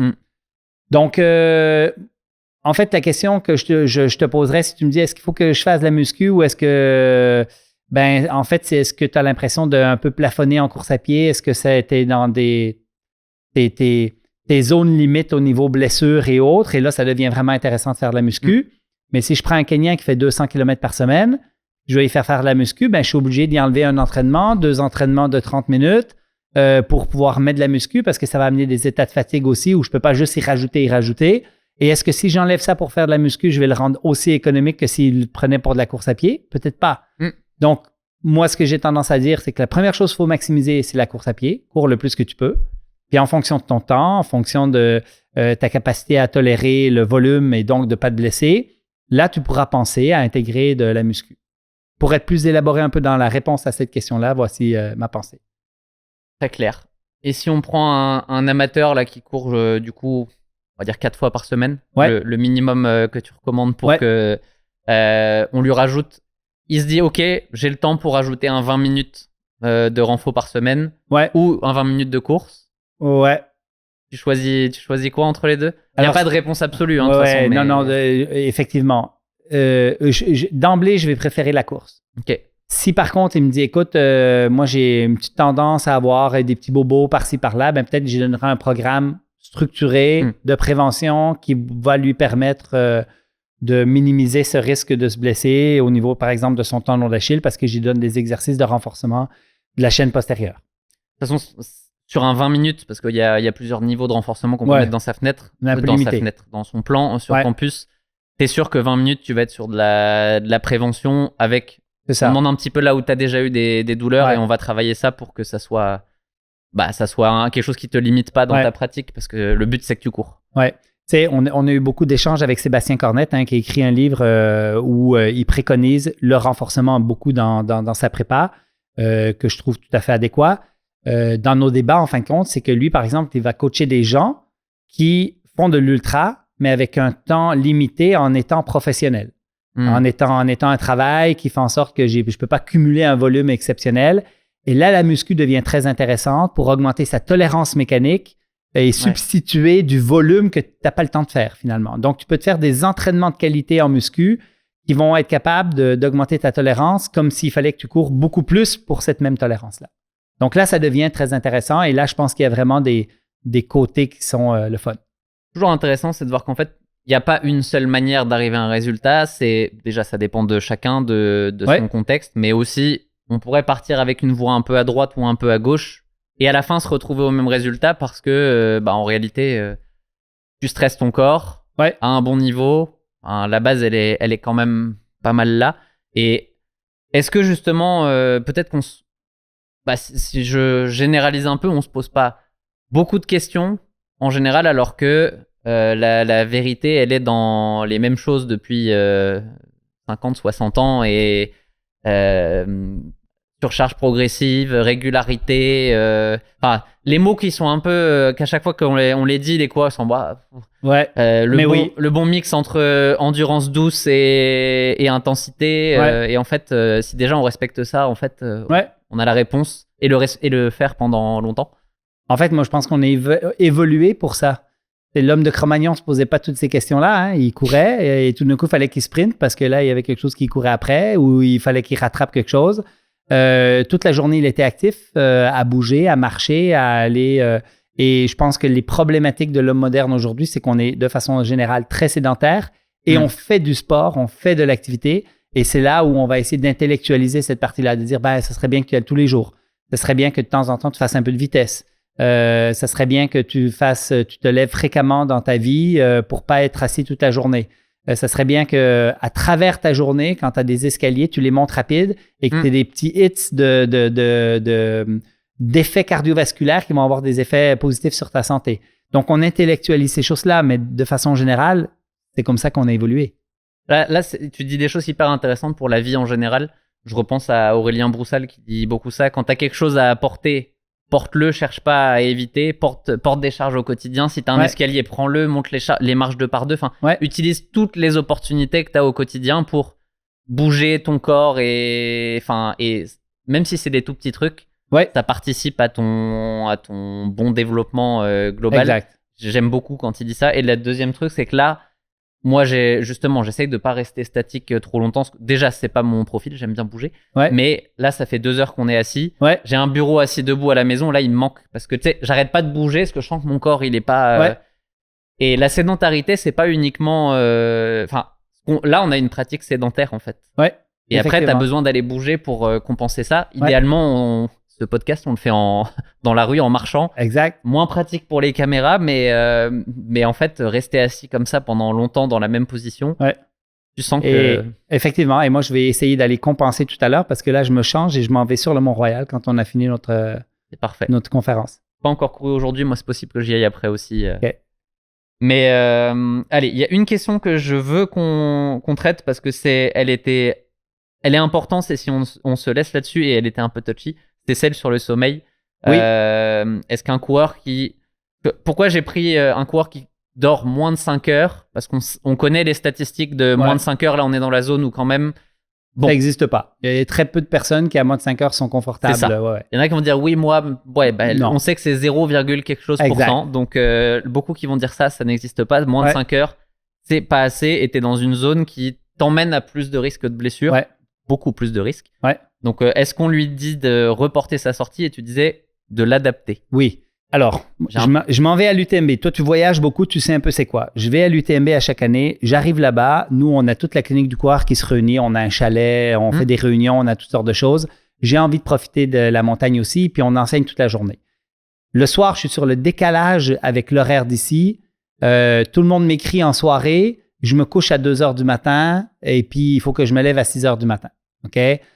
Clairement, je manque de sommeil, mais ce n'est pas une nuit, c'est 6 nuits consécutives où j'ai un rythme qui est absolument inadéquat. Où j'ai 6 nuits de suite où je dors moins de 5 heures. Alors, bien évidemment, là, ça va de moins en moins bien. Tous mes bobos ressortent et ainsi de suite. La question, c'est que pour essayer de réguler cette partie-là, une des choses à faire, c'est justement d'aller courir au soleil pendant la journée. C'est justement d'essayer de se normaliser. Donc, si tu avais planifié un entraînement de qualité où tu avais des intervalles avec de la vitesse, c'est peut-être pas une bonne idée de faire ça le lendemain d'une nuit de 5 heures, mais clairement, va quand même courir. Va jogger. Moi, quand j'arrive à Chamonix, j'ai l'air d'un petit vieux, je marche, je jogue, je fais du fractionné parce que juste courir en continu, j'ai l'impression d'être complètement démoli. Mais je sors quand même, je sors pendant 30, 60 minutes pour juste m'activer, activer ma circulation, activer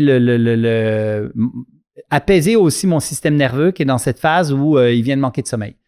Et ça va aussi améliorer mon sommeil subséquent, ça va aussi améliorer mon appétit, ça va réguler mon appétit, je devrais dire.